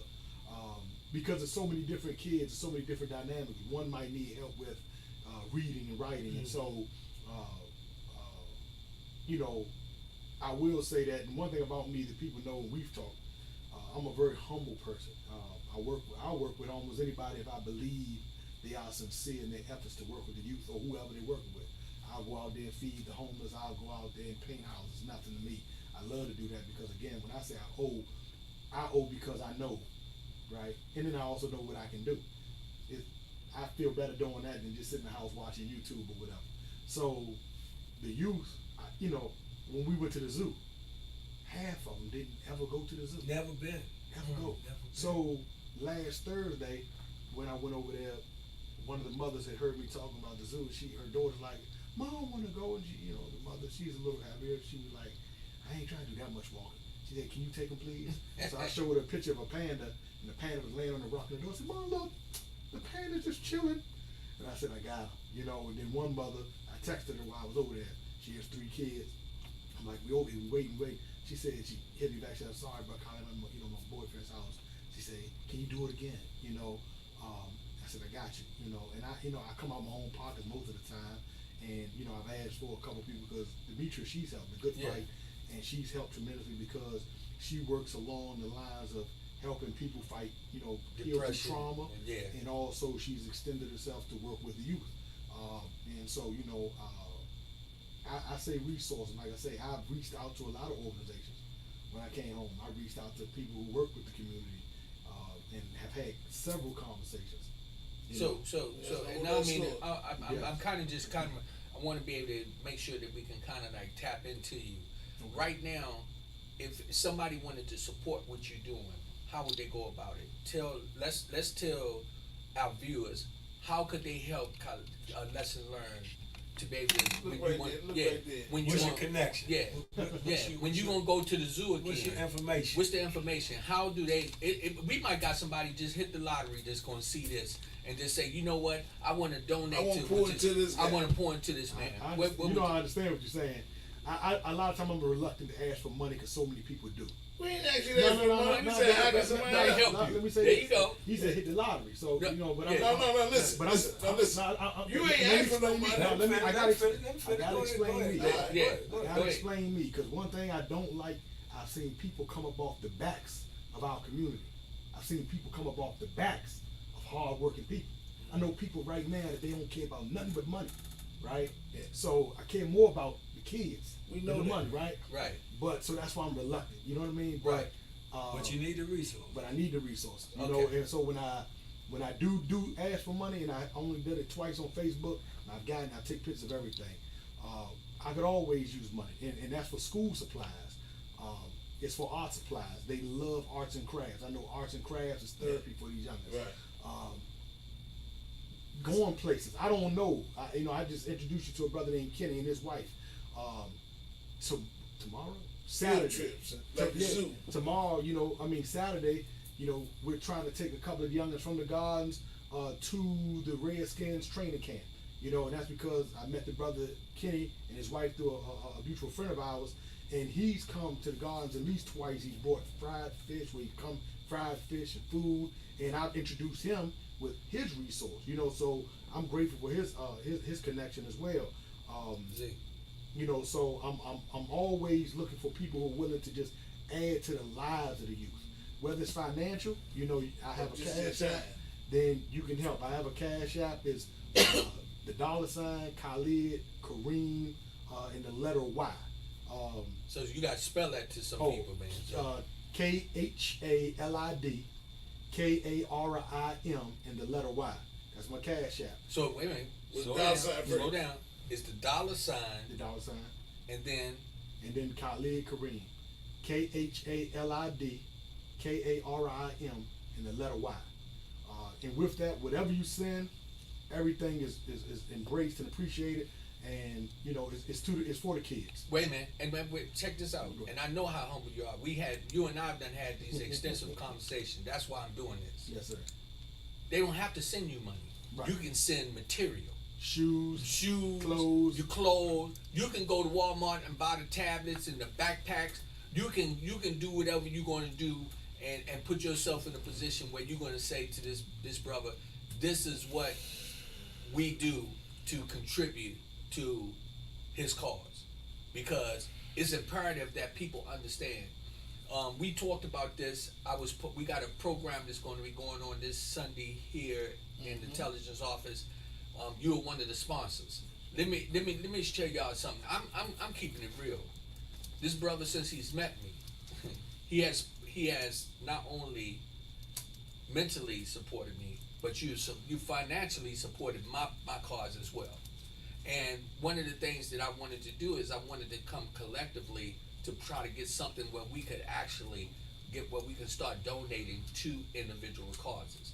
I know these brothers right here. Let me tell you something. Man in the Mirror is when we say it's the show that matters. It matters that you come out on top. It matters that you get the right information. It matters that we take you to the mirror to deal with the truth. The elephant in the room. The elephant in the room is what Nate was talking about. That got destroyed. But that we got to rebuild. We got it. You call it barbershop talk, but it's really dealing with the elephant in the room, where we dealing with the truth of the matter. Now, it's the only barbershop talk we don't do nothing about it. That's right. So we're gonna donate from Man in the Mirror. If everybody donate just a little bit, then it's gonna get done. You know, only thing that we can do is what we can do. Pull your own weight. Yeah. Ain't that how it go, Nate? Pull your own weight. That's how it goes. So- And I look and see. You start doing stuff like that, and I don't know what's in my pocket, but then I got to do something too. Because, and it's not that you ask. You didn't ask. Hey, No, and I it might be moved. $1. It whatever. Let me tell you something. Not all the time is about that. That's just like what you did to me. And let me explain something to you. That right there might be just the gas in your car, bro. You understand? That God works in mysterious ways. That you will come in here humble enough to sit down and talk about what you're doing, and we collectively, because let me tell you something, I know these brothers, I know where they are. This man is in here on his wife's birthday. You understand? Let me tell you something. Nate is a brother that works 24/7. I'm trying to tell you. Literally. You hear me? And dealing with some things that he's dealing with That you don't even have might no not clue. even know. You do not understand. This is why people might look at us and think that we sit here and we gloating and whatever, bragging. It's not that. Yes, sir. Because if you crawled into his pocket, you're gonna jump out. Excuse my language. You're gonna haul tail. So, Because so you when- don't- so you when don't- you you don't say, know. When you say passion, right? Yeah. That's just solidifies what these guys and myself I can contest. That's what we do it for. And that's what It's, you. it's that's not, it's you. nothing else. Nothing Yeah. else. Like Believe. this is the passion. That's right. So look, and it's old. That's right. You know, we all old. Let me say something this to you. I heard what you said about brothers living on the back of the hood and so forth. Don't let another man's misuse That's right. character Had anything to do with you. be anything that you relate to. That's right. Because here's the truth of the matter. If I allow another man's activity dictate my activity, not only did I validate his activity, I became part of his activity. Yeah. You know, listen. Right. You know, you're not So, doing it for that I'm gonna say reason. to you, Yeah. you know, you taking on quite a bit of responsibility to do what you do. But there's other ways to do what you do that can help you expand what you do. Absolutely. You dig what I'm saying? Absolutely. So we'll have a conversation. I'm gonna turn you on to some groups and things of that nature. And we can sit down and talk about how we can attack this issue through funding that's available to you, grants, right? How you can create your own grants and paths for that. You dig what I'm saying? Your own ask to groups who fund charitable situations. You know, Hey, you hey, don't wait, have to wait. for Hey, someone to say, hey, look at this program. Yeah. You dig what I'm saying? Where you could put together proposals towards funders. You dig what I'm saying? To fund beyond and expand what you're doing. You talking about taking, you know, a set of kids to the zoo. How about you take the entire fucking neighborhood to the zoo? You dig what I'm saying? How about you have a literacy situation where you got folks to come in and give their time up to teach these kids Right. read, write, math, Yeah. whatever. You dig what I'm saying? Because So See, that's how it burden works. shared is burden lessened. But that's how it works. So hold on. Come on. We Come on, get Rob. ready. We get ready to bring it Become to. a part of the village. We get ready to Right. be a part of the village, and also, let me say this here in Tyson's Corner. This is Man in the Mirror. This is the people home. We do things here. We have access to doing. This is what you're gonna see Sunday. See, God is just setting a pattern. You understand what I'm telling you? When you know we can, it's gonna be times we're gonna have to have a location where the parents we might can bring 5 kids in. We can do that here. That's right. You feel me? Where it's a process. Man in the mirror don't have no problem with being in there where we can sit down and talk to some young kids because we got it from all different perspectives. I like that. You talking about kid? I like that cartoon Voltron. You make the head. So the point I'm making on back what Rodney was saying and Nate, that like my target is funny. Your target is the kids, and Nate was talking about the kids and their impressionable years, right? My target is the parents. That's the gift that God showed me in my heart. It's the parents, because if the kids go home and they kind of like got a mindset, and mom's still lunching, huh? She gonna pour that right back into them. Yeah. Right? So my target is the parent. Yeah. Now I done said that before. Yeah. That's who I speak to. But you know what? That's what this is again. I keep. I know I'm throwing these little. What you call them? The secret plugs. How you do that? What you call it? Shameless plugs. That's what Man in the mirror. This is what I'm telling y'all. Man in the mirror. People to people. Lesson learned.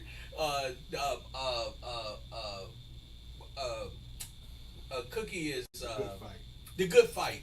We got so many different programs out here. Well, man. don't forget the Go-Go Roundtable. The Go-Go Roundtable. So we got TEP TV. Let me tell y'all something. What I'm just trying to say.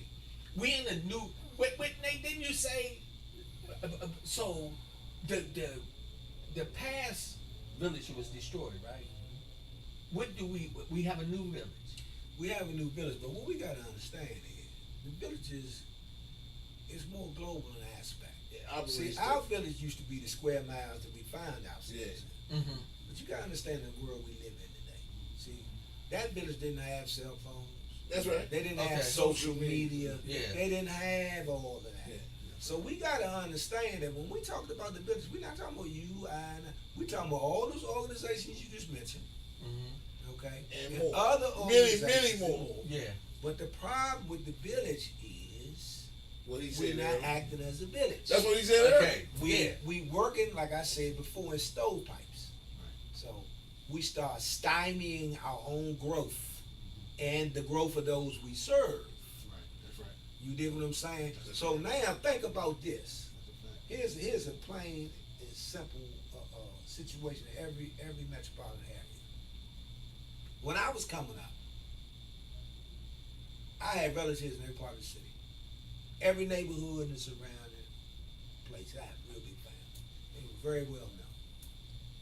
So it wasn't nothing for me to be in Sea Pleasant one day, Valley Green the next day, Little LA the next day. That's how I was saying. Uptown, Yeah. Tacoma. No, Wasn't nothing for me LA. to be in every project in this area on a weekly basis and know somebody or somebody know me. But I know so many cats that had never been to a place because it's not my place. That's right. I know so many citizens of the DMV that haven't been to the Smithsonian. Come on, I ain't bruh. talking about children. Come on, bro. I'm with you. I'm Come not on. talking about children. I'm talking about adults. Yes. That's right. Yes. Ain't Right been up here. the monument. Yes. All right, raise your hand. You have been up the monument. Not me. I ain't been. Look, bro. I ain't gonna. Hey, look. Okay, I ain't so gonna wait a lie minute. to So this. I'm gonna make a point. But we see that damn pencil Right. I ain't been every yet. day I ain't been you to prison in this yet. city. I've been to the Smithsonian, but I But ain't we been ain't to the been White up House that either. pencil. You been in the White House? Why? Yeah, you been in the White House. Yeah. Why? You ever been in there? You understand what I'm saying? You're right.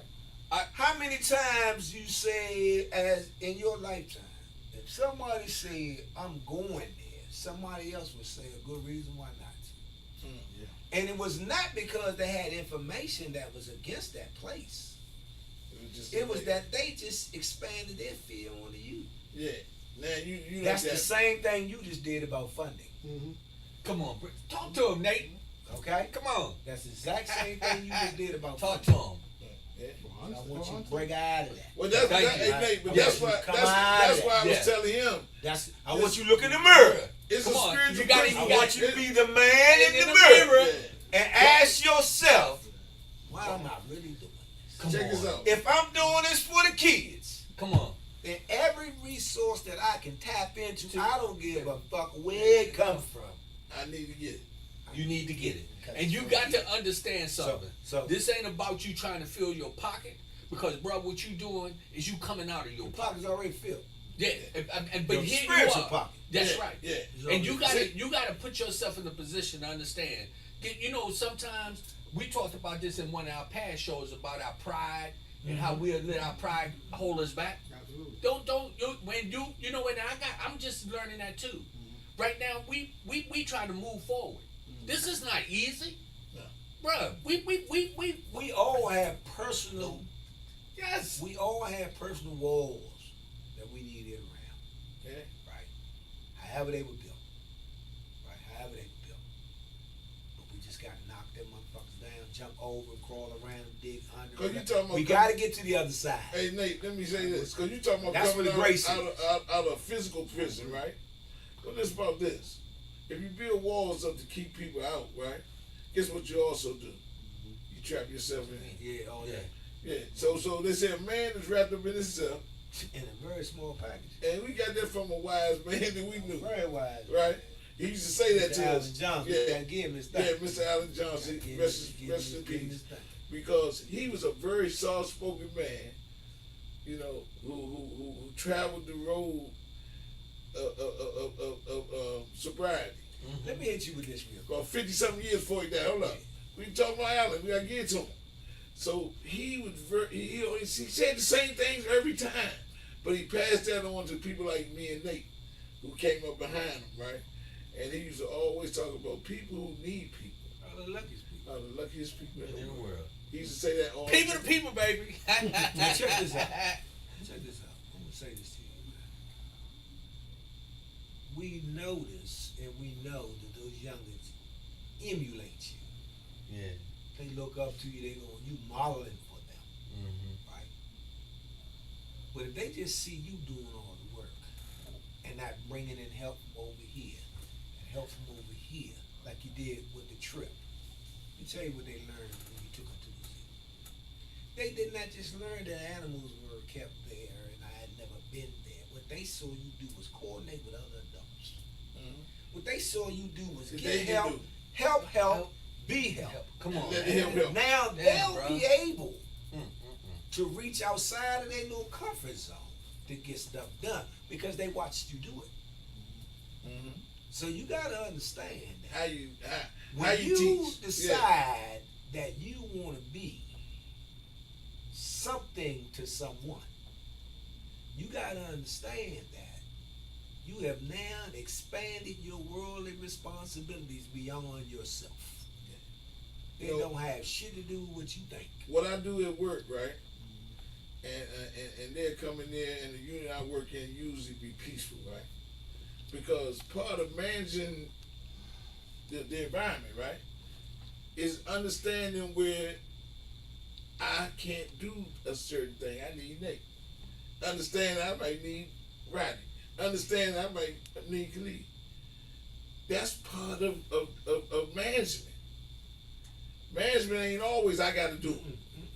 Management That's having, supervision. yeah, management having enough, you know, knowledge to understand that, man, look, I can't be the quarterback and the wide receiver. It's no way I can do it. We ain't But- moving the ball. Yeah, we don't move the ball. Yeah. So for the team to win, But let me say this, because I don't, again, and us just me talking for a Yeah, moment. yeah. Never get the wrong impression of me if you don't know me, right? I'm a team player. Oh, we know that. I come from a big family. I love bringing resources to the kids. Again, the problem is, I did 25 years, right? I've been to several returning citizen events, big and small alike. Right. I've reached out to many people, and it's proven.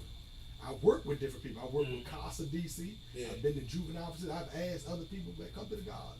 and I get it. You see what I'm saying? I get it. So believe me, Hey, I listen, want the I'm kids to not have. saying you haven't. I Yeah. want the kids to have resources. Right. But also, there's another side to that coin. Like a father, a mother, You have to protect the kids that you Right, love. right. I have 14 nieces, 4 nephews and 2 great nephews. I love them to death. I took them over to Potomac Gardens, man, and about a month and a half, they had a shooting, man. You know how much that hurt me? That my blood is over there with me. You know what I'm gonna do tomorrow? I'm gonna take them over there with me again. You understand what I'm saying? Yeah. So when I take the brother Kenny and his wife over there, they come over and they help. When Cookie came over, Demetria and the Good Fight came over. Listen, I'm gonna bring whoever's willing to come, who's willing to help. Yes. Right. And I'm gonna be grateful. Let me do this. Don't blow this out of. I gotta address this for the viewers. Don't blow this out of. They're not knowing, because I want you to know this. We talk about one specific thing. When we say look in that camera and give your information. Oh no, he spoke on that. I appreciate it. And that's the only thing. Now what he said was wisdom. No, I said and that's the only thing, because. No, we was talking about resource beyond that. You spoke about resources. I'm good. Yeah, I'm good. That's what I was talking about. Because Rodney said the same thing a while back. But I'm also saying that in giving advice and wisdom, again, I'm an open book. I'm grateful. Right. But there's a lot that I am doing that no one knows about. So we hey, only Jimmy, speak it for. Hold on a minute. Hey, we gotta go to the table for a minute. We got some questions or responses. Yes, Penny Frazier. She says we need more men who want to help young men become a productive person in society. I have a nephew who is fighting for his life as we speak because another young man decided to shoot him. Why? Here in Alexandria and other places as well, the gun violence is out of control. I grew up in a village. Now the village is afraid to say anything to your child because the parents do not want you to chastise their children. That's a new thing. I mean, it's so now we cannot discipline our children. They will. The first lesson for children starts at home. Once the streets get hold of your child, it must be hard to get in mind of the young generation.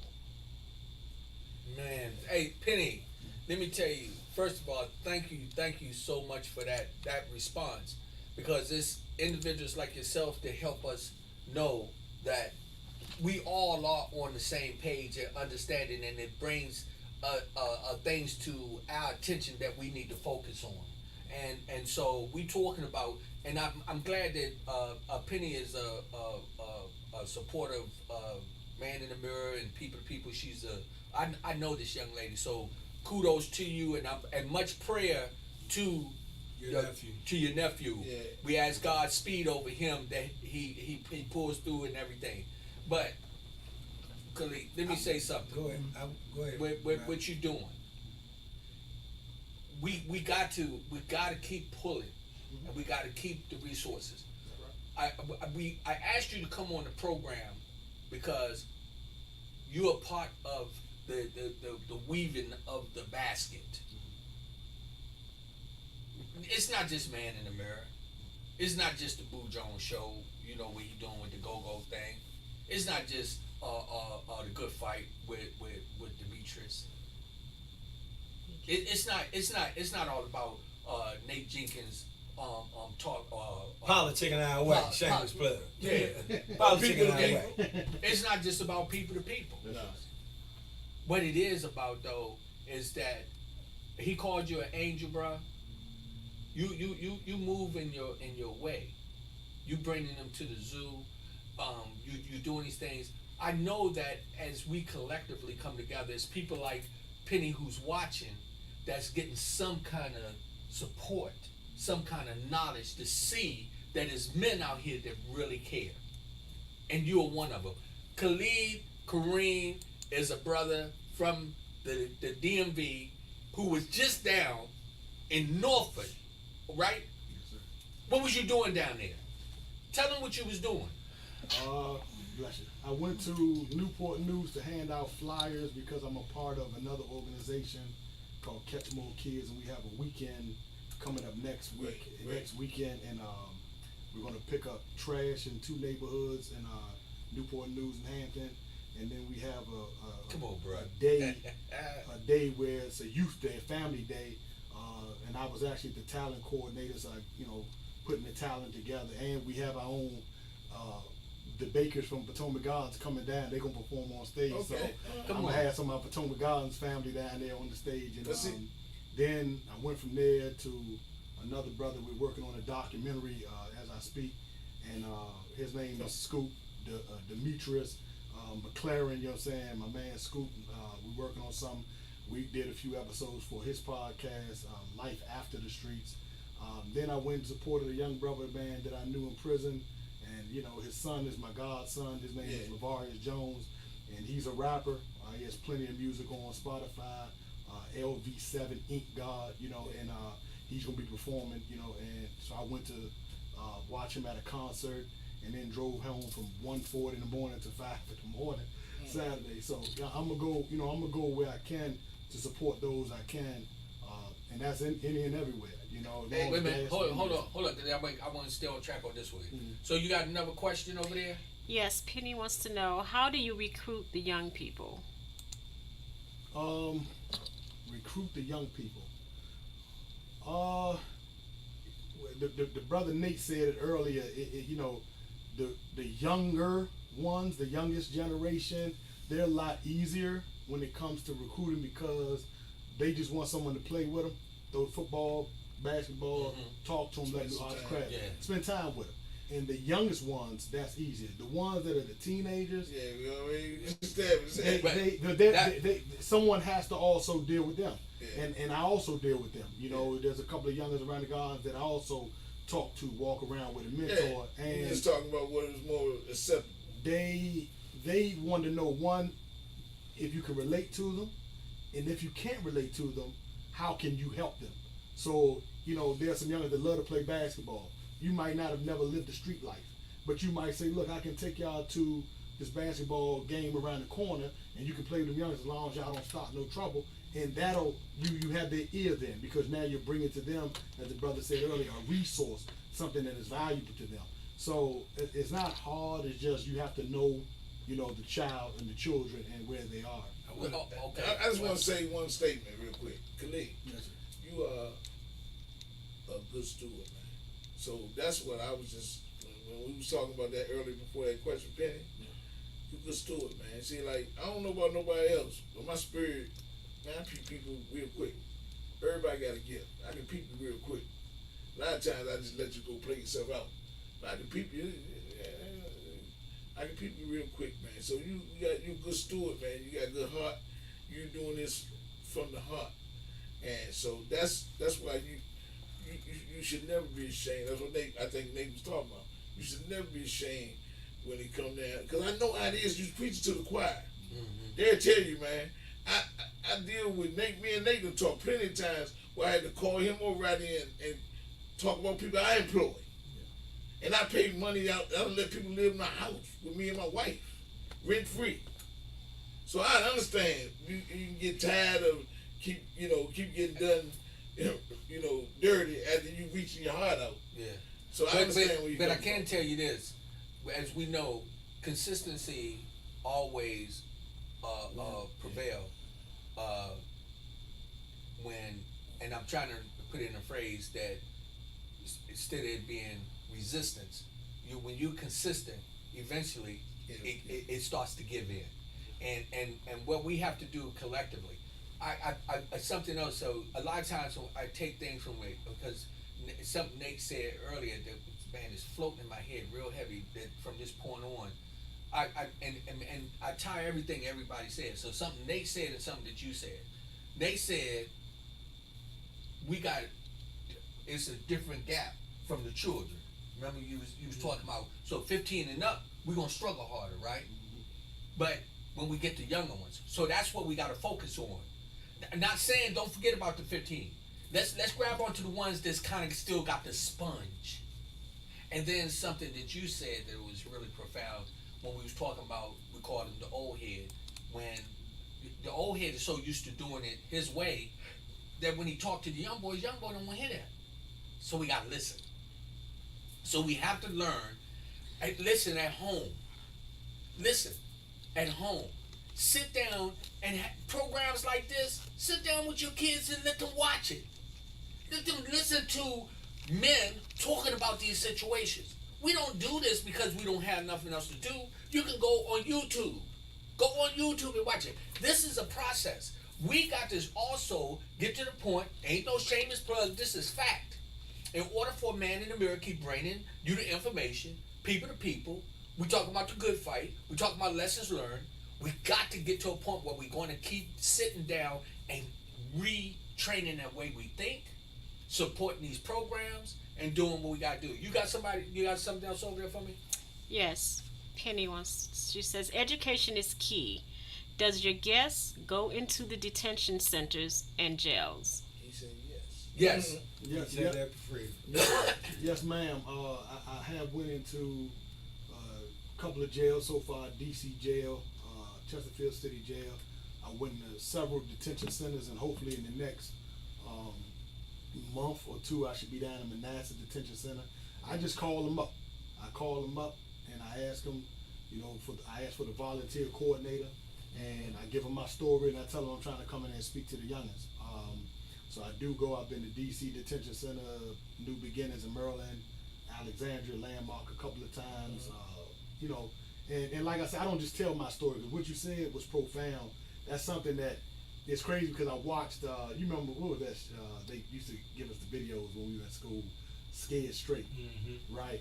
And it was always the same video. It was some guy, they were in Rawway prison. Rawway, New And, Jersey. and the guys, they kicking the youngest shoes in the middle of it, and we watched the video, and we watched it, and we would giggle, because we were like, ain't nobody gonna do that to us, because half our family in Lord, my family, like I say, like my family last name was West, so I was in every neighborhood, I'm in Parkland, Shipley Terrace, Butler Gardens, I'm uptown, and everybody knew my uncle, this uncle, that cousin, so I was one of those that could travel, and I knew a lot of people, my family knew a lot of people, so when my uncles and them talk about Lord, like I remember one time walking down by Garfield Terrace beside Cadoza, and a guy was on the Lawton bus. They cleaning up Garfield Terrace. The guy said, "Hey, Little West." So I looked, and he was a guy that went with one of my cousins one time. I don't even remember. I'm like, "What's up?" I said, "Man, buy me something at the store." So I went down to the Florida Avenue Grill and bought him something. But when I talk to the youngins, I tell them those stories that you mentioned earlier. I don't tell them nothing. I don't even tell them the fight that I got into. I don't tell them, that I fought in prison. I tell them one story about when I first had to run up on a dude with a knife. After that, I tell them I lost my grandfather, I lost my grandmother, I lost my aunt, I lost my mother. Two months before I came home, they found my mother dead in D.C. on a park bench. I tell them those stories. I tell them that, when you're sitting on that bed and all you hear is noise, 4 o'clock in the morning, and then you hear rumbles. You hear dudes saying, "Man, get in front, hey man, get from in front of my door with that noise."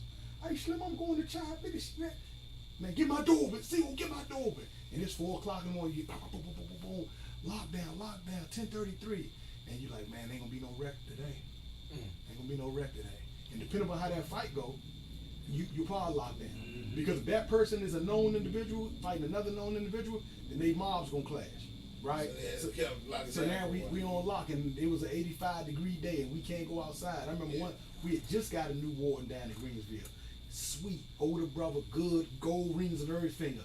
And man, we had 6 stabbers in 2 days. And he said, "I don't want to do it." But he locked us down for 6 months. And that's with a chair. 6 months. Ain't that with a chair? No, with Greensville, yeah. I was in King Mountain. My man Rob Nelson was up there. Yeah, Rob, my man. That's my dude. Yeah. I was trying to tell him about it. I tried to get him to come in. Yeah. I talked to him the other day. Yeah, that's my man. But we was there. We on lock for 6 months. We didn't take showers for the first 7 days, and that's because this new warden was saying, "I'm not gonna play with y'all." So as opposed to using the staff to shake your cells down, because every time there's a big fight or a big stabbing, they shake all the cells down. Every single cell in the prison, they looking for knives or contraband. Yeah. Where you might have 5 pair of shoes just because you collected them. Now the CEOs come and they take all your shoes except for 1 pair. Yeah. You had 30 CDs, you're going to be left with 12. Yeah. And now you're like, man. So basically, you talking about, man, these are stories that most of these kids want to avoid for real. Like when you get them by yourself, 'cause I deal with younger kids at my job, and me and Nate work in the same field for a while. We work together actually. So substance abuse is our forte, so especially. So you get them young, man, and you see what's going on with the trauma. You know what I'm saying? That's what you're talking about. And you talking about these little kids, man, they traumatized. These little kids, man, they done seen some stuff. Yeah. They done been through some stuff, emotionally, physically. They done been through some things, man. That for real, I thought I had it rough. Man, some of these kids, man, They live in a whole different world. Yeah. I want to wrap around to something you said earlier and piggyback on what Miss Penny was saying. I don't know if y'all heard this, but I listened to what I listened to, right? And what I really heard from what you said earlier, what I said about the village, what you said about the OE, all that related back to what she was saying in regards to how can we help folks like not to avoid what happened to her nephew. But then she turned around and said what old people normally say about young people. And what I'm saying about if you want to get into the resolution, we do resolutions and solutions. On Man in the Mirror. When you talk about the village and how it used to be, you gotta let that go. Old village members, like myself and older, we gotta evolve into the new village. Yes. Yeah. If you want to help, help those who are helping, right? In the trenches. Like Peter Green said, we ain't doing no signifying. You understand? No jiving, no signifying. No, Straight out of Lord. Yeah, that's the worst Right? thing you can do. Is So now what we need to do is get behind brothers like yourself and other organizations like we spoke of earlier and help them. They exist. With We your can't time keep talking about and your these resources. kids and how we gonna do this and when I used to, no, the new village needs your help and your participation. So man like him got a skill set. So a lot of people don't understand. So and I talk about this on my job too. It's a skill set to this thing. Like he's out there talking to the kids and being effective, right? Everybody can't be the point guard. Right. Everybody can't. Everybody Some You- people gotta be team players. Right. Some Support role the village. players. Yeah, that's It's what we're right. talking about. Nate, That's Nate, it. Support the Nate, village. Nate, I'm talking about Yeah. role players. Yeah. Sometimes you gotta be a role player, man. Yeah. So when Sometimes it you comes need to what you doing, I'm a role player. Yeah. Now, I might can pull you over in another division where my specialty at, and that's how we gotta do it. Yo, you got another some more. What you got? It's from Penny. She says, I believe if the consequences for committing a crime was to get a trade or a degree in institutions, it will be half empty. Well, let's say this. That's been tried before. Okay? So we Yeah, gotta we used to do understand what that trades. is called. It's called the penal system. That's a penalty system. It's penalty based. Right? It's not judicial is before penalty. Right? You'd have been adjudicated, now you have a penalty. The false word is And you gotta go. rehabilitation. Rehabilitation was taken out of the prison system back in the 80s. Yeah, You used to go to prison, get a degree, yeah. come out of there with the money in your pocket, all of that. Trades and everything. Trades and everything. So they don't do But that what anymore? happened, no.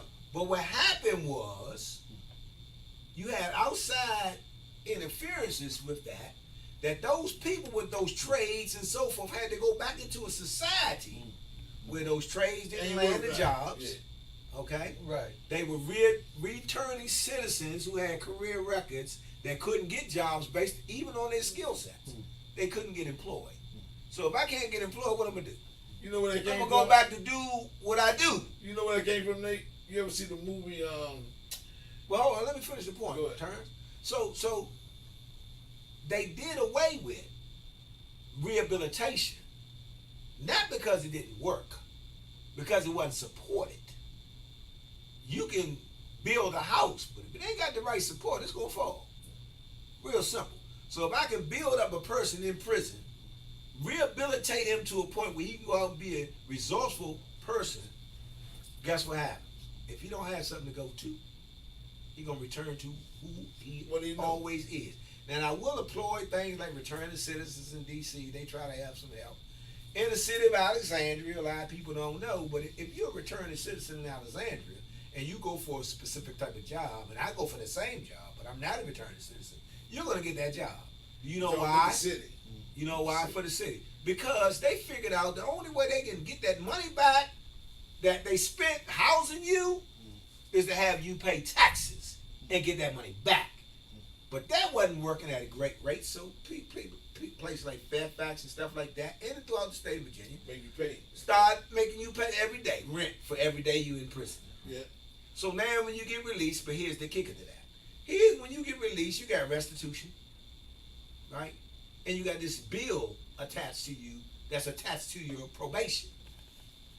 So not only do I got to give you time on paper, I got to give you money on paper. I can see my probation officer piss clean all the time. But if I ain't paid that restitution, You can end up back in jail. I'm going back to jail. Come on, so man. let me tell you what I was actually getting ready to say, y'all. It's a movie, right? Liam Neeson, right? He got out of prison. So it was in France, right? When he got out of prison, he had did so much time in prison from stealing food. But when he got out of prison, they give you these papers, right? The papers say, man, I'm a criminal. Just like what you're talking about, Nate. The papers say, I'm a criminal. I got to report to my probation officer basically in this town. And I can't work because it's a smear on me because I'm a criminal. I can't create no jobs, right? Really, people don't even supposed to be talking to, right? So he went to a priest's house, right? So the point I'm making is, he said, now, the priest said, well, he was going to try to help him, right? He said, but now I did all this time, and now the real punishment begin. So Nate was talking about, not being able to do nothing with it. Now I know we got to close, but let me address the elephant in the room real quick, so we'll know what we talk about. We talk about the prison system. I'm glad you're working with the youth. Please doing it so they can avoid that system the best way we can. Something happened back in 1863 when Lincoln supposedly freed the slaves, and on June 19th, when the last word got the gallows, in 2 years later in 1865. They took a group of people who had no resources, nowhere to go, They said, just go. minimum education, and said, you free, gone. And they created one law that stands today that we all live by every day and see a sign everywhere we go. Wrap it up with this one, Nate. Okay? It's the same way when they release somebody from prison. Yeah. Right? Same Nowhere concept. to go, nothing to do. And there's one law that we all got to adhere to. And you see it at every parking lot you go to. It's a sign that says, no loitering. See, in the 13th Amendment, second paragraph, it clearly states that you lose your citizenship when you're incarcerated. But we will not, as it stated in the June 19th document in Galveston, Texas, as it states in the Constitution, we will not stand for idleness. Which means if you stand in one place more than 5 minutes, you're considered idle, a loiterer, and that is a federal offense. Hey, look, we gotta wrap it up. Man in the mirror. We Go gotta ahead, wrap it come up. on. Hey, Nate, What you got? that was good finishing. Yo, Yeah, man. hey, we We got one before we go. Go ahead. Yes, Penny says, thank you, note. I'm so heartbroken about my nephew that all kinds of thoughts are entering my mind. But you tell Penny, you stay tuned. This Man in the Mirror, every last Thursday of the month, it's the show that matters. We bring in individuals like Khalid, and we have so many other people to come in. This is what we do. We talk to you. What you got? Correction, thank you, Nate. Oh, she Not said a thank note. you, Nate. Hey, Okay. So listen, We're praying let for me you, finish. Miss Penny, and Let your me family. finish this. Penny, we love you, and we just thank we thank our esteemed guests. Yes. Hey man, and look, this only the beginning though, because I'm Yeah, glad bro. we Everybody reach out to this brother. yeah Yes. yeah. Let's Do it like church. He wants your time, your money, and your talent. That's called tithing. If you got Okay. a bus, And we van, don't want 10% of nothing. We want whatever you can got provide. That's right, backpacks, that's right. Help that whatever, man out. help this brother out. yes. Help that man out. Seek out Bruh, Hey, man. that brother. Hey, My man. man. All right. Much love. We're gonna do it for you, baby. Yeah. And we're gonna talk. We're gonna hook up right after this. And this We only the gonna beginning. exchange And numbers. look, and this how we do here at Man in the Mirror. Last Thursday Thursday. of the month. It don't stop after the show. We build forge family ship. The word family ship village for real. Yeah. We forge that on Man in the Mirror. Every guest that you see come on this show, we stay in contact with you in one way or Hey, another. wait a minute, I gotta say something because she trying to ease out. Can we have a piece of your cake? It's your birthday, Birthday cake. girl. Yeah, birthday girl. Where that cake at? Yo, she My trying to wife's slip birthday up. yesterday. And look, that's it. We out of here till next month, and it's gonna be on the Great Nate. And he gonna be early. The Great Early. Damn. Hey, and you know when they come in here, he come in here like a tidal wave. So you already know it's gonna be something going to curl your toes up. What we gonna do is inform, and reform. Because what? It's the show that The matters. show that matters. Man, that's powerful.